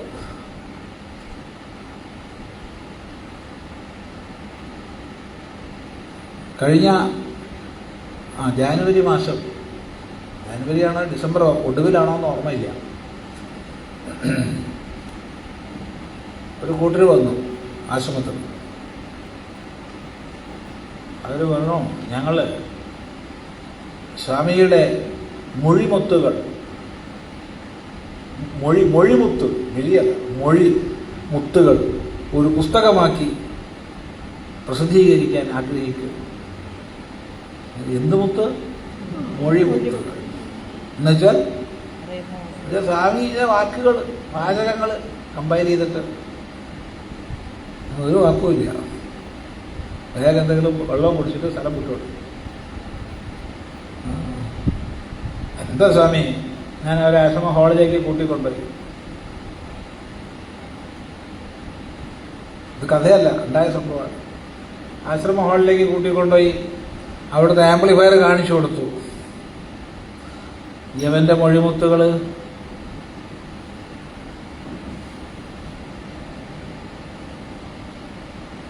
അത്രയേ ഉള്ളൂ. ഇപ്പൊ ഇവിടെ പറയണ വാക്കുകൾ നിങ്ങൾ അവിടെ വർദ്ധിച്ച ശബ്ദത്തിൽ കേൾക്കുന്നു. കാരണം നടുക്ക് ഇവിടെ ഒരു ആംപ്ലിഫയർ പ്രവർത്തിക്കുന്നു. എന്താണോ ഇതിൽ പറയണത് അത് വർദ്ധിപ്പിച്ച് കേൾപ്പിക്കുക എന്ന് മാത്രമേ അവിടെ ചെയ്യുന്നുള്ളൂ. ഇതുപോലെ ഋഷീശ്വരന്മാർ പറഞ്ഞതിനെ ഇന്നത്തെ കാലത്തിനും ഇന്നത്തെ ദേശത്തിനും മനസ്സിലാവുന്ന രീതിയിൽ പറയല്ലാതെ നമ്മളതായിട്ട് ഒരു സംഭാവന ഇന്ന് വരെ ചെയ്തിട്ടില്ല. അതിനെ ചെയ്യാതിരിക്കട്ടെ ഭഗവാനെ എന്നുള്ള പ്രാർത്ഥനയേ ഉള്ളൂ. ഇപ്പൊ തന്നെ ധാരാളമുണ്ട്, കട്ടിപ്പിടി കൂടാൻ മാത്രമുണ്ട്.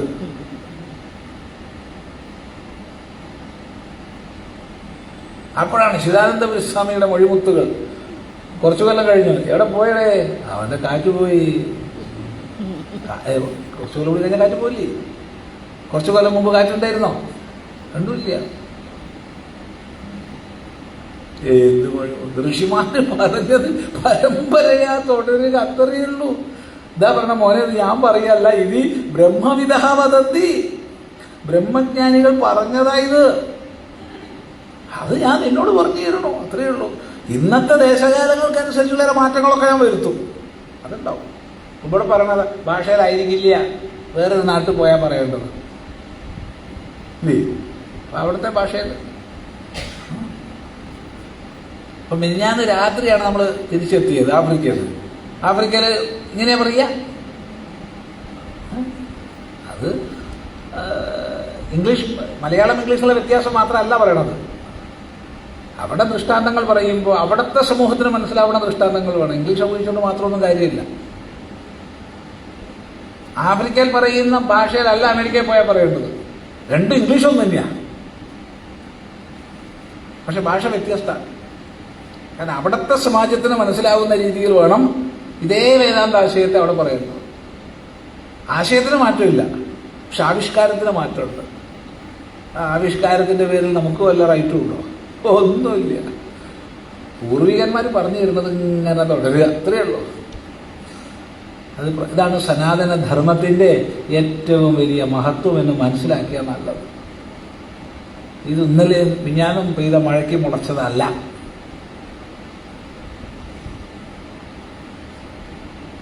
അതികാലമായിട്ട് പരമ്പരയാ പോരുന്നതാ. അത് നമുക്കാർക്കും ഒരു കോപ്പിറൈറ്റും ഇല്ല, ഒരു പേറ്റന്റും ഇല്ല.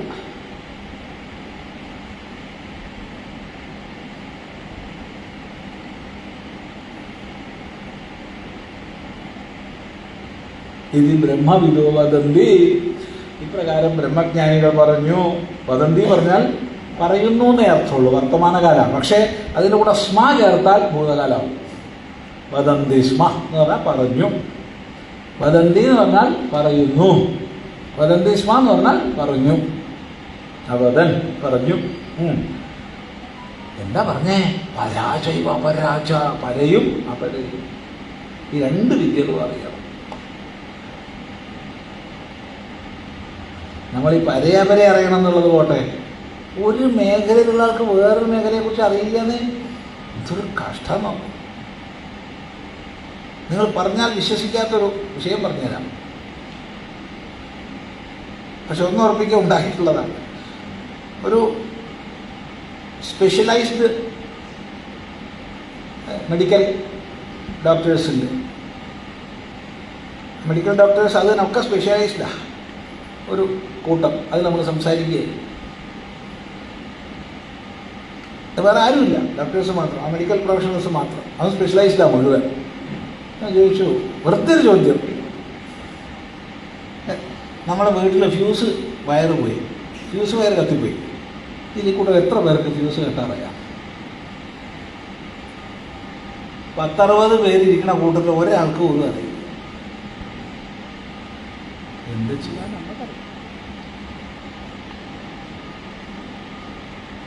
എന്ത് ചെയ്യാന്നാലോചിച്ചു.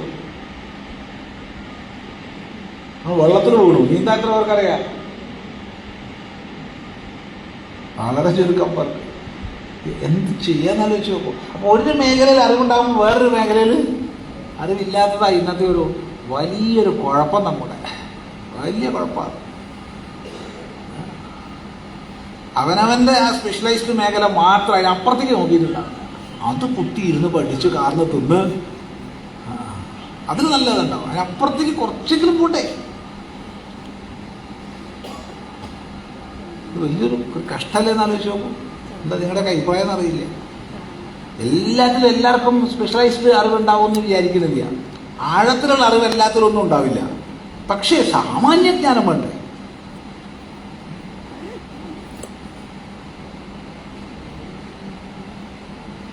ശ്രദ്ധിക്കണേ.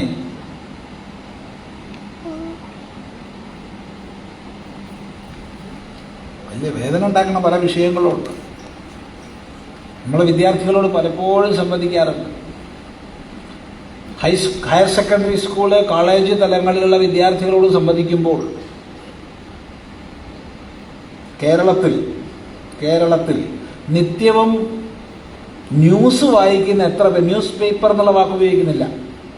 കാരണം സ്വാമി, ഞങ്ങൾ ന്യൂസ് പേപ്പർ തന്നെ, ഞങ്ങൾ മറ്റു ഗാഡ്ജറ്റിലാണ് വായിക്കുക, ഞങ്ങൾ കമ്പ്യൂട്ടറിലാണ് വായിക്കുക, ഞങ്ങൾ ലാപ്ടോപ്പിലാണ്, ഞങ്ങൾ സ്മാർട്ട് ഫോണിലാണെന്നൊക്കെ പറയുന്നുള്ളത് കൊണ്ടാണ് ന്യൂസ് പേപ്പർ എന്നുള്ള വാക്ക് ഉപയോഗിക്കാത്തത്. പക്ഷേ ന്യൂസ് എത്ര പേര് ഡെയിലി വായിക്കുന്നുണ്ടെന്ന് ചോദിച്ചാൽ ഭൂരിഭാഗം കുട്ടികളും സ്പോർട്സ് മാത്രം നോക്കുന്ന കുട്ടികളുണ്ട്. അവർക്ക് വേറൊരു വിഷയമല്ല, സ്പോർട്സ് മാത്രം. ചിലർ പൊളിറ്റിക്സ് മാത്രം, ചിലർ ജോലി സാധ്യത മാത്രം. എന്തൊരു കഷ്ടം! ന്യൂസ് അറിയില്ല.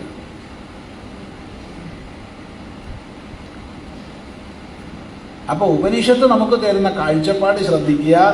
പരാവിദ്യയും അറിയണം, അപരാവിദ്യയും അറിയണം. ഒന്നും അറിയണ്ട എന്ന് പറഞ്ഞില്ല. ആത്മജ്ഞാനം മാത്രം മതിയിട്ടോ, വേറെ വിഷയമൊന്നും പഠിക്കാൻ പോകരുതെന്ന് പറഞ്ഞോ? വേറെ വിഷയം മാത്രം മതി, ആത്മജ്ഞാനം വേണ്ടെന്ന് പറഞ്ഞോ? രണ്ടും വേണമെന്നാ പറഞ്ഞത്. ഇത് ഞാൻ പറഞ്ഞതല്ല, ബ്രഹ്മജ്ഞാനികൾ പറഞ്ഞു. ഇതാണ് ഭാരതത്തിൻ്റെ വൈജ്ഞാനിക പാരമ്പര്യം. അതുകൊണ്ട് ഇവിടെ കാമസൂത്രം രചിച്ചത് ആരാ? വാത്സ്യായനല്ല, വാത്സ്യായന മഹർഷിയാണ്. വലിയ വ്യത്യാസമാണ് രണ്ടും തമ്മിൽ. സെക്സോളജിസ്റ്റ് എന്ന് പറഞ്ഞ അദ്ദേഹത്തെ മാറ്റി വെച്ചില്ല, മഹർഷി പട്ടം കൊടുത്തു.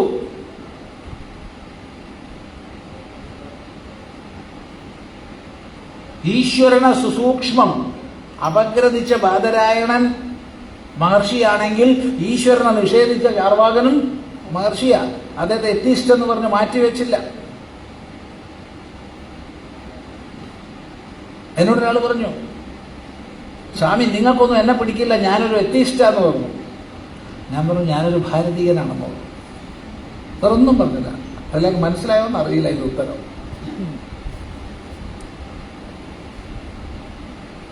നിങ്ങൾക്ക് മനസ്സിലായി എന്നുള്ള ഒറ്റ വിശ്വാസം. അയാൾ സ്വാമിക്ക് എന്നെ പിടിക്കില്ല എന്നാരും പറഞ്ഞു. എനിക്ക് ആരെയും പിടിക്കാത്ത എന്നാൽ അയാൾ പറഞ്ഞ വാക്കാണ്. കാരണം മുൻധാരണ നിറഞ്ഞ ലോകം. ഞാനൊരു എത്തിസ്റ്റാണ്. ഞാൻ പറഞ്ഞു ഞാനൊരു ഭാരതീയനാണ്. കാരണം ഈശ്വര നിഷേധം ചെയ്ത ചാർവാകനെ മഹർഷി എന്ന് വിളിച്ചതാണ്. ഈശ്വരനെ അംഗീകരിക്കാത്ത കപിലൻ മഹർഷിയാണ്. കപിലൻ ഈശ്വര നിഷേധം ചെയ്തിട്ടില്ല കേട്ടോ, ഈശ്വര നിഷേധം ചെയ്തിട്ടില്ല. പക്ഷെ ഈശ്വരനെ കുറിച്ച് ചർച്ച ചെയ്തിട്ടില്ല. പൂർവമീമാംസയിൽ ഈശ്വരനില്ല. ആസ്തിക ഷഡ്ദർശനങ്ങളിൽ നമ്മൾ ആദ്യം പറയുന്നതാണ് പൂർവമീമാംസ. പൂർവമീമാംസയിൽ ഈശ്വരനില്ല. അവിടെ കർമ്മം സ്വയം ഫലപ്രദ. അവിടെ കർമ്മങ്ങളും ദേവതകളുമേ ഉള്ളൂ, ഈശ്വരനില്ല. എല്ലാം മഹർഷിമാരാണ് നമുക്ക്. അതുകൊണ്ട് വാനനിരീക്ഷണം ചെയ്ത ആചാര്യൻ നമുക്ക് മഹർഷിയാണ്. ഗണിതശാസ്ത്ര ഉപദേശാചാര്യൻ മഹർഷിയാണ്. കാമശാസ്ത്ര ഉപദേശം മഹർഷിയാണ്. ആയുർവേദ ഉപദേശത് മഹർഷിയാണ്. ചരകനും സുശ്രുതനും എല്ലാം. ഈ ഒരു കാഴ്ചപ്പാട് ഓർമ്മിക്കുക. അതാണ് വൈദിക കാഴ്ചപ്പാട്. വിദ്യ വേദിതവ്യേ, രണ്ട് വിദ്യകൾ അറിയേണ്ടതായിട്ടുണ്ട്. പരാചൈവ അപരാച. ഒരിക്കലും മറക്കരുതേ. ഇതിൽ മാറിയാൽ ഭാരതം അല്ലാണ്ടോ.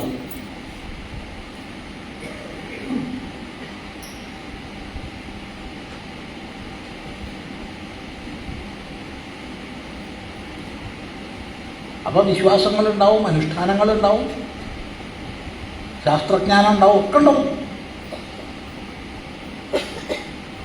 ഇവിടെ ലോകത്തെ അത്ഭുതപ്പെടുത്തിക്കൊണ്ട്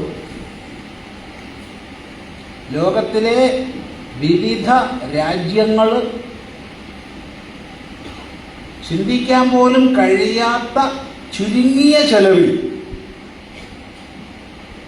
നമ്മൾ ബഹിരാകാശത്ത് വെച്ച് 2 പേടകങ്ങളെ ചേർക്കുന്ന പരീക്ഷണത്തിൽ വിജയിച്ചു. അതിൻ്റെ ഒരു 4 വർഷങ്ങൾക്ക് 5 വർഷങ്ങൾക്ക് മുൻപ് 104 ഉപഗ്രഹങ്ങളെ ഒന്നിച്ച് ഏറ്റവും ചുരുങ്ങിയ ചെലവിൽ നമ്മൾ വിക്ഷേപിച്ചു. 104 വിക്ഷേപിച്ചിട്ടുണ്ട്. മറ്റു രാജ്യങ്ങളിൽ അമേരിക്ക ഉണ്ട്, റഷ്യ ഉണ്ട്. പക്ഷേ അവരെല്ലാം ചെലവ് ചെയ്ത പൈസയുടെ പണത്തിൻ്റെ 1/3 ചെലവിലാണ് നമ്മൾ ചെയ്തത്. നമ്മളെ ശാസ്ത്രജ്ഞന്മാരെ നമ്മൾ നമസ്കരിക്കണ്ടേ? നമ്മൾ നേടിയ സാങ്കേതിക വൈഭവത്തിൽ നമ്മൾ അഭിമാനിക്കണ്ടേ? പക്ഷെ ഇവിടുത്തെ മാധ്യമങ്ങളുടെ ചർച്ച എന്തായിരുന്നു എന്നറിയോ? അവരാദ്യം മറ്റേ അമ്പലത്തിൽ പോയിട്ട് പൂജിച്ചിട്ട് ഗണപതിയാമം ചെയ്തിട്ടാണ് ഇത് ചെയ്തത്. ഇതൊന്നും ചെയ്യാൻ പാടില്ല. ഇതൊക്കെ അബദ്ധവിശ്വാസങ്ങളാണെന്നേ. എടാ, ഈ ശാസ്ത്രജ്ഞന്മാർ നേടിയ മഹിമയെ നീ കണ്ടൂടെ? അവർ ഈ മഹിമ നേടിയത് അത് ചെയ്തിട്ടാണെങ്കിൽ നിനക്കെന്ത് വേണം? നീ പൂജിക്കാൻ അവർ പറഞ്ഞോ?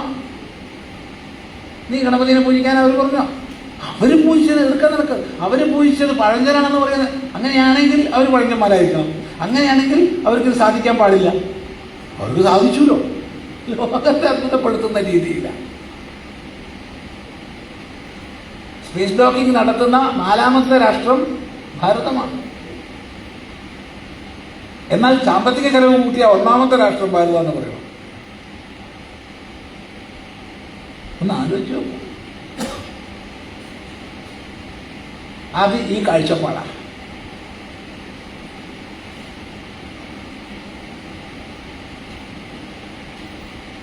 വേദം പഠിച്ച് ദിവസവും വേദപാരായണം ചെയ്യുന്നവരാണ് മിക്കവാറും അങ്ങനെയുള്ള സൂക്ഷ്മ ശാസ്ത്ര വിഷയത്തിൽ പ്രവർത്തിക്കുന്നവർ ഭാരതത്തിൽ.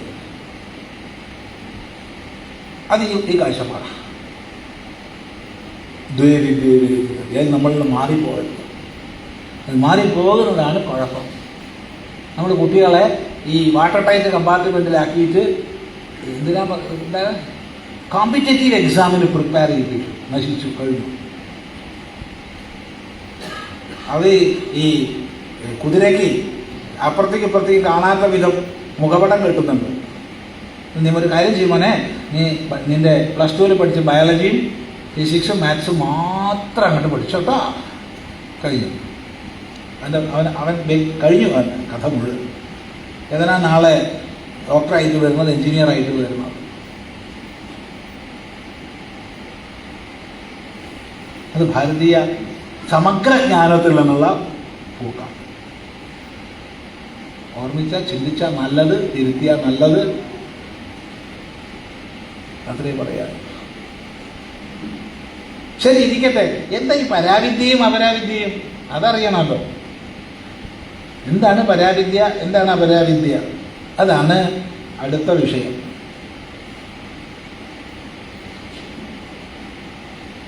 ആ മന്ത്രം കൂടി നമുക്കൊന്ന് ശ്രദ്ധിക്കാം. കുടിയേ തീരുമെന്ന് വല്ല സംശയമില്ലല്ലോ. കുടിയേ തീരുമെന്ന് വല്ല സംശയം ചോദിക്കാണ്ടെങ്കിൽ ചോദിക്കാം, അറിയുന്നതാണെങ്കിൽ പറയും. ഇല്ലെങ്കിൽ നമുക്ക് അടുത്ത മന്ത്രം എടുക്കാം.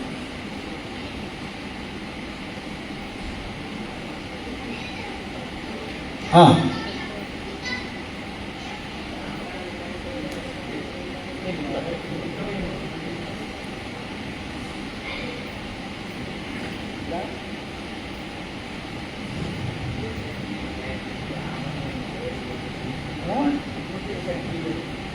അങ്ങോട്ട് പടികെട്ട് കയറി പറ.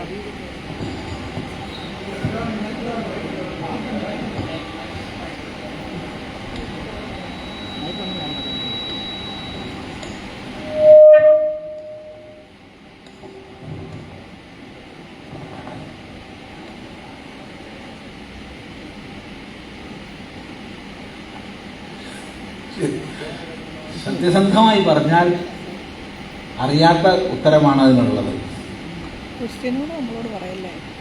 ദശഗ്രീവന് രാവണനെന്ന് പിൽക്കാലത്തുണ്ടായ പേരാണ്, ശിവനാൽ നൽകപ്പെട്ട പേരാണ്. അപ്പോൾ പൂർവ്വകാലത്തെ പേരെന്താണ്, ചെറുപ്പത്തിലുള്ള പേരെന്താണ് അറിയില്ല എന്നാണ് മറുപടി. ഇനി എന്തോ കുടുംബ പാരമ്പര്യം പറഞ്ഞിട്ട് വൈശ്രവ ബന്ധപ്പെട്ട വൈശ്രവഹാന്നോ അല്ലെങ്കിൽ അങ്ങനെ വല്ല പേരും ഉണ്ടായിരുന്നോ? ഇനി 10 തല കാണിക്കാനുള്ള പ്രാഗൽഭ്യം നേടിയത് കൊണ്ട് 10 തല രാവണൻ എപ്പോഴും ഇല്ല കേട്ടോ. രാവണന് 10 തല ഉണ്ടെന്ന് ആരും വിചാരിക്കരുത്. ഇടയ്ക്ക് കാണിക്കാനുള്ള കഴിവുണ്ടെന്നല്ലേ മുമ്പ്. സീതയുടെ അടുത്ത് വന്നപ്പോഴൊന്നും 10 തലയിൽ ഒറ്റ തലയുള്ളൂ. 10 തല ഉണ്ടായിരുന്നെങ്കിൽ സീത കൊടുത്തിരുന്നോ? 10 തലയോട് കൂടിയാണ് രാവണൻ വന്നിരുന്നതെങ്കിൽ സീത ഓടൂലേ? അപ്പം തന്നെ ഏതോ മായാവിയാണ് ഞാൻ അപകടത്തിൽപ്പെടുന്നു വിചാരിച്ചു അപ്പം കൂടെ ഒറ്റ തലയിട്ടാണ് വന്നത്. അപ്പോൾ 10 തല കാണിക്കാനുള്ള പ്രാഗൽഭ്യത്തോടു കൂടി ജനിച്ച് വസിച്ച ആളായതുകൊണ്ട് ദശഗ്രീവൻ തന്നെ പണ്ടേ പേരുണ്ടോ അറിയില്ല. ഏതായാലും വാൽമീകി രാമായണത്തിൽ നിന്ന്, അധ്യാത്മരാമായണത്തിൽ നിന്ന് നമ്മൾ മനസ്സിലാക്കിയിട്ടില്ല പൂർവനാമം എന്താണെന്നുള്ളത്.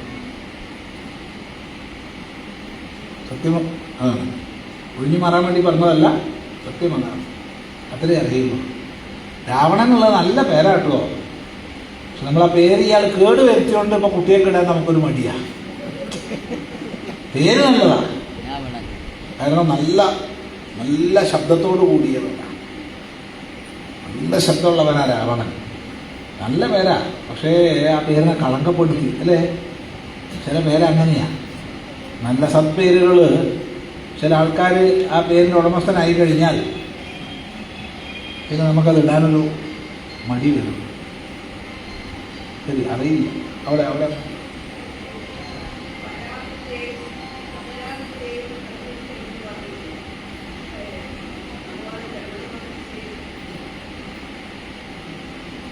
കേട്ടൂടാ. പരാവിദ്യയെയും അപരാവിദ്യയെയും അറിയേണ്ടതാകുന്നു എന്ന് പറഞ്ഞുവല്ലോ. ഭഗവാൻ രമണ മഹർഷി അപരാവിദ്യയിൽ ഒട്ടും തന്നെ തത്പരനായിരുന്നില്ലല്ലോ, അഥവാ തന്റെ അടുത്ത് വന്ന ജിജ്ഞാസുക്കൾക്ക് അപരാവിദ്യ ഒട്ടും തന്നെ പകർന്നു നൽകിയിട്ടില്ലല്ലോ. രമണ മഹർഷി പരാവിദ്യയിൽ പ്രതിഷ്ഠിതനായിരുന്നല്ലോ. തീർച്ചയായിട്ടും 100% ശരിയാണ്. അപ്പൊ അത് ഉപനിഷത്തിന് വിരുദ്ധമല്ലേ? അല്ല. എന്തുകൊണ്ടെന്നാൽ സാമാന്യമായ ഭാരതീയ വൈജ്ഞാനിക വീക്ഷണമാണ് ഇവിടെ പറഞ്ഞത്. ഇതേ വേദാന്ത പഠനത്തിൽ നമ്മൾ തന്നെ കുറച്ചു കഴിഞ്ഞാൽ പറയും ബാക്കി വിദ്യയോടൊക്കെ എന്ത് കാര്യം. ഒരർത്ഥമില്ലാത്ത നശിച്ചു പോകുന്ന വസ്തുക്കളെ കുറിച്ചുള്ള അറിവുകൊണ്ട് എന്ത് കാര്യം?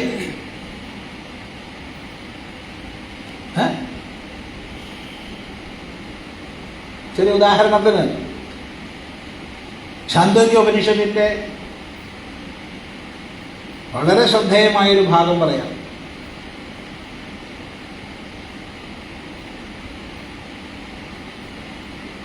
നാരദൻ പല വിദ്യകളും പഠിച്ചിട്ട് കൃതാർത്ഥനാവാതെ ദുഃഖിയായിട്ട് സനത്കുമാര മഹർഷിയുടെ അടുത്ത് പോയി.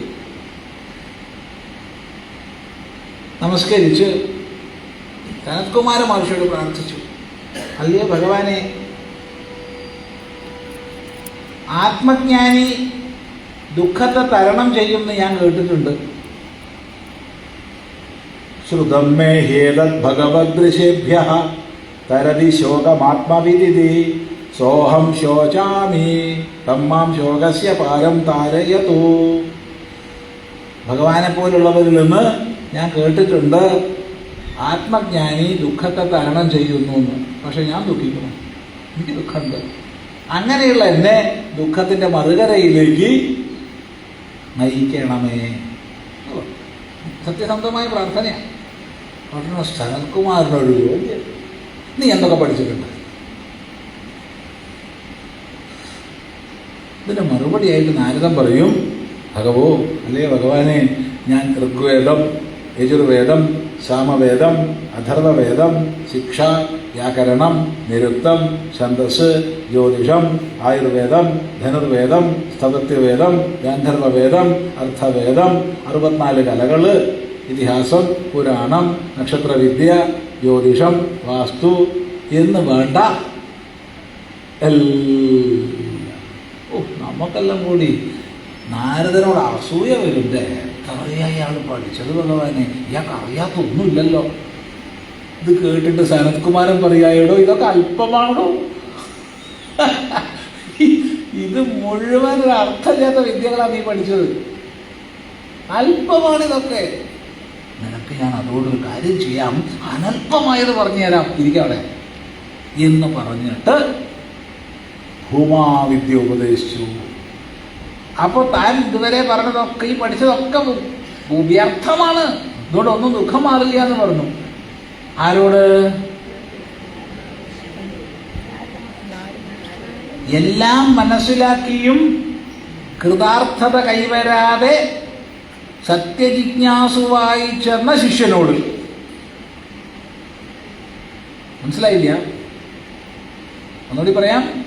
എല്ലാ വൈജ്ഞാനിക ശാഖകളിലും പോയി പ്രവർത്തിച്ചിട്ടും കൃതാർത്ഥത വരാതെ പരമസത്യം എന്തെന്നറിയാൻ ജിജ്ഞാസുവായി പോയ ആളോടാണ് പറഞ്ഞത്, ഇതുകൊണ്ടൊന്നും ഒരു കാര്യമില്ല, പരാവിദ്യ മാത്രം മതി, നീ ഇങ്ങോട്ട് വാ. എന്നാൽ സാമാന്യ സമൂഹത്തോട് അങ്ങനെ പറഞ്ഞാൽ പറ്റില്ല. സാമാന്യ സമൂഹത്തോട് പരാവിദ്യയും അപരാവിദ്യയും രണ്ടും മനസ്സിലാക്കണം എന്ന് പറയും. മനസ്സിലാക്കിയിട്ട് അവൻ മനസ്സിലാക്കും എന്ത് ഇതുകൊണ്ടൊന്നും ഒരു കാര്യമില്ല. ഭഗവാൻ രമണ മഹർഷിയുടെ അടുത്ത് എത്തിയവര് സത്യജിജ്ഞാസുക്കളായി. അതുകൊണ്ട് ഭഗവാൻ രമണ മഹർഷി ആരോടും നിങ്ങൾ വേറൊന്നും പഠിക്കണ്ടെന്ന് പറഞ്ഞിട്ടില്ല. ഈ പഠിക്കാൻ ശ്രമിക്കുന്ന ചോദിക്കുന്ന നീ ആരെന്ന് മനസ്സിലാക്ക്, ഇത്രയേ ഉള്ളൂ.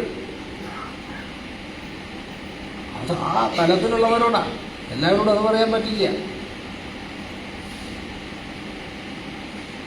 ക്ലാസ്സിനനുസരിച്ചാ പാഠം എടുക്കേണ്ടത്.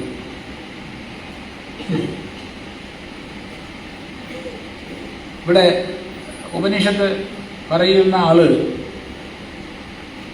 7ാം ക്ലാസ്സിലെ കുട്ടികളെ അടുത്ത് പോയിട്ട് അവർക്ക് സതുപദേശം കൊടുക്കുമ്പോൾ ഇത് വല്ലതും പറയോ? അവിടെ പറഞ്ഞതല്ലോ ഇവിടെ പറയോ? അതുമില്ല, ഇത് ആവശ്യമില്ല. അപ്പോൾ ഇത് പ്രത്യേകം മനസ്സിലാക്കണം. അധികാരി ഭേദമനുസരിച്ചാണ് ശാസ്ത്രം. ആത്മാനുഭൂതിയുടെ ആ ആനന്ദത്തിൽ വിഹരിച്ച ഭഗവാൻ രമണ മഹർഷിയെ സംബന്ധിച്ച് അദ്ദേഹത്തിൻ്റെ അടുത്ത് ഭൂതഭൗതിക വിഷയജ്ഞാനം ഇച്ഛിച്ചവരാരും വന്നിട്ടില്ല, ഉണ്ടെങ്കിലും കൊടുത്തിട്ടില്ല. മറിച്ച് അവിടെ ആത്മാഭിമുഖമാക്കുന്ന രീതിയിലുള്ള പ്രശ്നങ്ങളെ അവിടുന്ന് ചെയ്തു, ഉപദേശങ്ങളെ അവിടുന്ന് ചെയ്തു. ഇതാണ് നമ്മൾ മനസ്സിലാക്കുന്നത്. ഇവിടെ തന്നെ തുടങ്ങണല്ലേ ഉള്ളൂ. അപ്പോഴാണ് 2 ഇത് വന്ന് കുറച്ച് കഴിഞ്ഞാൽ 1ലേക്ക് എത്തും. നമ്മൾ 2 തുടങ്ങി അങ്ങനെ 1ലേക്ക് എത്തും. ഏതൊന്നിലേക്ക്? 2 ഇല്ലാത്ത 1ലേക്ക്.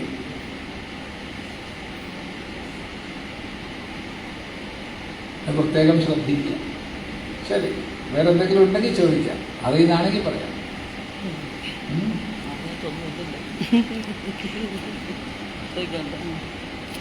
സ്വാമിയുടെ ഒരു പ്രഭാഷണത്തില് വാൽമീകി രാമായണത്തില് രാമനും ലക്ഷ്മണനും ഒക്കെ മാംസം കഴിച്ചതായിട്ട് പറയുന്നു.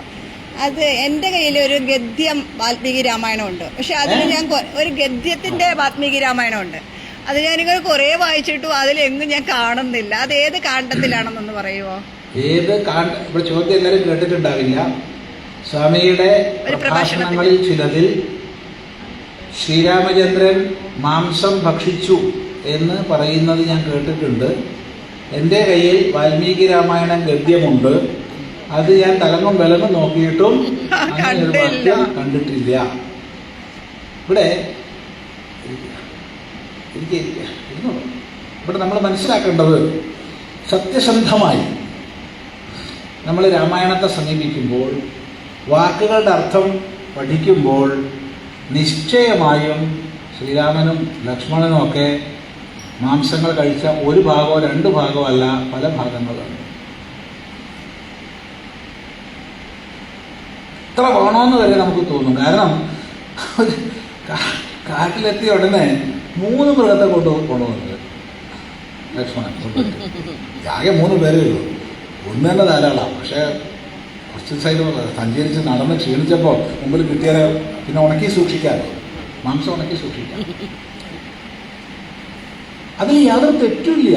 നമ്മളെ പ്രശ്നം എന്താ വെച്ചാൽ, ഒന്ന് നമ്മൾ ഒരു ദൃഷ്ടിയിൽ മാത്രം നോക്കി ശീലിക്കും. ഈ ബൗദ്ധം തലയിൽ കയറിയിട്ട് അഹിംസ ഹിംസ ഹിംസ ഹിംസ, അഹിംസയാണ് ധർമ്മം എന്ന് തോന്നുന്നു. തെറ്റ്. ഹിംസ വേണ്ടെടുത്ത് ഹിംസ വേണം, അഹിംസ വേണ്ടെടുത്ത് അഹിംസയും വേണം. 2, വളരെ വ്യാപകമായ വൈഷ്ണവ സിദ്ധാന്ത വ്യാപനത്തിന് ശേഷം സസ്യാഹാരം മാത്രമേ കഴിച്ചിരുന്നുള്ളൂ മഹാത്മാക്കളൊക്കെ എന്നൊരു ധാരണ നമുക്ക് വരും. ആ പുരാണങ്ങളിലും ഇതിഹാസങ്ങളിലും പോയി കഴിഞ്ഞാൽ അല്ലാതെ മനസ്സിലാവും. മഹർഷിമാർക്ക് തെറ്റിദ്ധരിപ്പിച്ച് മനുഷ്യമാംസം കൊടുത്ത് ശാപം നേടിയ അവസ്ഥ വരെയുണ്ട്. മാമ്പഴാന്ന് വിചാരിച്ചിട്ടാ കഴിച്ചേ. അത് വേറെ ഭക്ഷ്യമായ മാംസമാണെന്ന് വിചാരിച്ചിട്ട് കഴിക്കുന്ന ആൾക്കാണ് മനുഷ്യമാംസം കൊടുത്തിട്ട് ചതിച്ചത്. അപ്പോഴാണ് ശപിക്കുന്നത്. ഇനി സ്പഷ്ടമായിട്ട് വാൽമീകി രാമായണത്തിൽ അനേക സന്ദർഭങ്ങളിൽ ഇവർ മൃഗങ്ങളെ കൊന്നതും എവിടെയാണെന്ന് ഇപ്പം പറയാൻ പറ്റില്ല. ഓർമ്മിപ്പിച്ചാൽ അടുത്ത പ്രാവശ്യം വരുന്നതിൻ്റെ തലേ ദിവസം ഒന്ന് ഓർമ്മിച്ചാൽ ഇന്ന ശ്ലോകത്തിൽ നിന്ന് എഴുതിക്കൊണ്ടുവരാം. 1 സ്ഥലത്തോ 2 സ്ഥലത്തോ അല്ല, എല്ലാ സ്ഥലത്തും ഉണ്ട്. കാരണം ശ്രീരാമൻ ആരായിരുന്നു? ക്ഷത്രിയനായിരുന്നു. ക്ഷത്രിയന്മാർക്ക് മാംസാഹാരം വിഹിതമാണ്. വിഹിതമാണ്. അവർ കഴിച്ചിട്ടുമുണ്ട്. ഒരു സ്ഥലത്തോ രണ്ട് സ്ഥലത്തോ അല്ല. എന്നിട്ട് വിഷയം എവിടെയാണെന്ന് ചോദിച്ചാൽ, ഈ ചില ഉത്തര ഭാരതത്തിൽ നിന്ന് വരുന്ന ചില പ്രസിദ്ധീകരണങ്ങളിൽ, എല്ലാവരും ചെയ്യുന്നില്ല, ചിലതിൽ, പ്രത്യേകിച്ച് ഗീതാ പ്രസിൻ്റെ തർജ്ജമയിൽ പാടുപെടുന്നത് കാണാം. ഇത് മാംസമല്ല എന്ന് വരുത്താൻ വേണ്ടിയിട്ട് സ്പഷ്ടമായി മാംസം എന്നർത്ഥമുള്ള സ്ഥലത്തും ഇത് പഴമാണ്, ഇത് പച്ചക്കറിയാണെന്ന് വരുത്തി. എന്തിനെന്റെ ആവശ്യം ഇങ്ങനെ തലേ കയറണോ? രാമന് ഇഷ്ടമുള്ള ഭക്ഷണം കഴിക്കാൻ പോലും സാധ്യതയില്ല. കാട്ടിൽ ജീവിക്കും. ക്ഷത്രിയരല്ലേ അവർ? ക്ഷത്രിയന്മാർക്ക് വിഹിതമല്ലേ വേട്ടയാടിയിട്ട് പിടിച്ചു കൊന്നു തിന്നുക എന്നുള്ളത്? വ്യക്തമായി പ്രതിപാദിക്കുന്നുണ്ട്. ഒരു സ്ഥലത്തോ രണ്ട് സ്ഥലത്തോ അല്ല, പല സ്ഥലങ്ങളിലും. അതുകൊണ്ട് നമ്മൾ കാഴ്ചപ്പാട് രാമനിലേക്ക് അടിച്ചേൽപ്പിക്കണ്ട.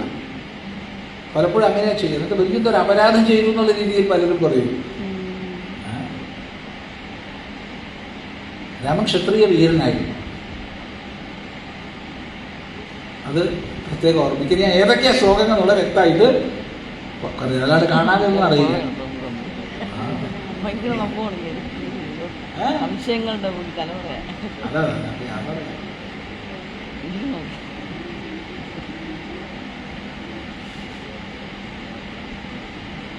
ക്ഷേത്ര സംരക്ഷണ സമിതി കാര്യമാണ്.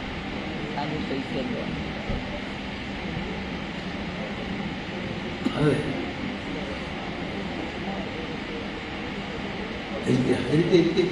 അത് മതി, ഒന്ന് മതി. അപ്പോഴത്തേക്ക് ഇവിടെ സനാതനധർമ്മം വിവിധങ്ങളായ പ്രതിസന്ധികളെ നേരിടുകയും മറ്റും ചെയ്യുന്ന ഈ കാലഘട്ടത്തിൽ വിശേഷിച്ചും സനാതനധർമ്മികൾ എല്ലാവരും സന്ധ്യാവന്ദനാദ്യ അനുഷ്ഠാനങ്ങളെ കൃത്യമായി ചെയ്യുന്ന ഒരു സമ്പ്രദായം, സംവിധാനം നമുക്ക് ആവിഷ്കരിക്കേണ്ടതല്ലേ? അങ്ങേപോലുള്ളവർ അതിന് ഒരു പദ്ധതി ചെയ്യേണ്ടതല്ലേതാണ് എൻ്റെ ഒരു താല്പര്യം. വാക്കുകൾ കൃത്യമല്ല, അങ്ങനെ താല്പര്യം അതാണ്. തീർച്ചയായിട്ടും അനുഷ്ഠാനരഹിതന്മാർക്ക് ഒരു ശാസ്ത്രസാരവും ഗ്രഹിക്കാൻ പറ്റില്ല. സന്ധ്യാവന്ദനാദി അനുഷ്ഠാനങ്ങൾ, മന്ത്രോപാസനകൾ, ജപം, കീർത്തനം തുടങ്ങിയവ, ക്ഷേത്രദർശനം, വ്രതം തുടങ്ങിയവ, ഇങ്ങനെയുള്ള അനുഷ്ഠാനങ്ങൾ നിർബന്ധങ്ങളാണ്. നമ്മുടെയൊക്കെ വീടുകളിൽ നിത്യാനുഷ്ഠാന പദ്ധതി ഉണ്ടായിരിക്കണം. അപ്പം നമ്മളെപ്പോലുള്ളവർക്ക് എന്താ സാധിക്കുക എന്ന് ചോദിച്ചാൽ പരമാവധി പ്രേരണ നൽകുക, കിട്ടാവുന്ന സാധ്യത കിട്ടുന്നിടത്തൊക്കെ നിത്യാനുഷ്ഠാനത്തിന് പ്രേരിപ്പിക്കുക. എല്ലായിടത്തും പറയില്ല, പറയാവുന്നിടങ്ങളിലൊക്കെ പറയും. അതുപോലെ സമൂഹത്തിൽ ആധ്യാത്മിക പ്രഭാഷണാദികളൊക്കെ ചെയ്യുന്നവർ, പ്രവചനം ചെയ്യുന്നവർ, അങ്ങനെയുള്ളവർക്കൊക്കെ ഉള്ളതായ വേദികളിൽ നിർബന്ധമായും നിത്യാനുഷ്ഠാനത്തിന് പ്രാധാന്യം നമ്മൾ കൊടുക്കണം, അത് പറയണം എന്ന് ആവർത്തിച്ച് പറയുക. ഇതൊക്കെ ചെയ്യാറുണ്ട്. നാമജപത്തിൻ്റെ പ്രചരണം, അതാണ് ഏറ്റവും ആദ്യം. അത് ക്രമേണ അടുത്ത ഘട്ടങ്ങളിലേക്ക് നമ്മൾ എത്തിക്കും. ജപത്തിൻ്റെ പ്രാധാന്യം പറഞ്ഞിട്ട് നിങ്ങൾ നമശിവായാന്നോ നാരായണായാന്നോ ശ്രീകൃഷ്ണ ഇന്നതെന്നില്ല, ഭഗവതിയാണോ ഇന്നതെന്നൊന്നുമില്ല. ഏതെങ്കിലും ഒരു നാമം, ഏതെങ്കിലും ഒരു മന്ത്രം ദിവസവും ചെയ്യണം, നിർബന്ധമായിട്ടെന്ന് പറയാറുണ്ട്. അത് പ്രഭാഷണങ്ങളിൽ പറഞ്ഞു പോകുന്നത് കൂടാതെ അദ്വൈതാശ്രമത്തിൻ്റെ ചാനലിൽ ദിവസവും 2 നേരം ഓം നമശിവായ, അത് 1000കണക്കിന് പേര് ചെയ്യുന്നുണ്ട് ഒത്തുചേർന്നിട്ട്. അത് കുറച്ച് പേരെ ഒരാളുടെ വ്യൂ കണ്ടാൽ അത് ഒന്നല്ല, അത് 10-30 പേര് ഒത്തുചേർന്ന് ഇരുന്ന് ഒരു സ്ഥലത്ത് നിന്ന് ചെയ്യുന്നുണ്ട്. അങ്ങനെയുള്ളവരുണ്ട്. അതുപോലെ പലരും ചെയ്യുന്നുണ്ട്. ഇന്ന് ഒട്ടനവധി പേരുടെ പ്രവർത്തനമുണ്ട്. നമ്മുടെ സമൂഹത്തിൽ ഒരു 50 കൊല്ലം മുമ്പ് എത്ര പേര് ശാസ്ത്രപ്രചരണത്തിന് പ്രവർത്തിച്ചിരുന്നോ അതിൻ്റെ 100 ഇരട്ടിയെങ്കിലും ഇന്ന് പ്രവർത്തിക്കുന്നുണ്ട്. അതിൻ്റെ പരിവർത്തനവും സമാജത്തിലുണ്ട്. നമ്മളാൽ കഴിയുന്ന രീതിയിൽ വർദ്ധിപ്പിച്ചുകൊണ്ടിരിക്കുക. അനുഷ്ഠാനരഹിതന്മാരായി കഴിഞ്ഞാൽ കരുത്തുണ്ടാവില്ല, പ്രതിസന്ധികളെ അഭിമുഖീകരിക്കാൻ കഴിയില്ല, ശാസ്ത്രസാരം ഗ്രഹിക്കാൻ പറ്റില്ല, വീട്ടിൽ ധാർമ്മികമായ അന്തരീക്ഷം ഉണ്ടാവില്ല. അതുകൊണ്ട് അനുഷ്ഠാനങ്ങൾ നിർബന്ധമാണ്. നമ്മളെല്ലാവരും അതിൻ്റെ പ്രചാരകന്മാരാവുക. എങ്ങനെ? സ്വയം ചെയ്തിട്ട്.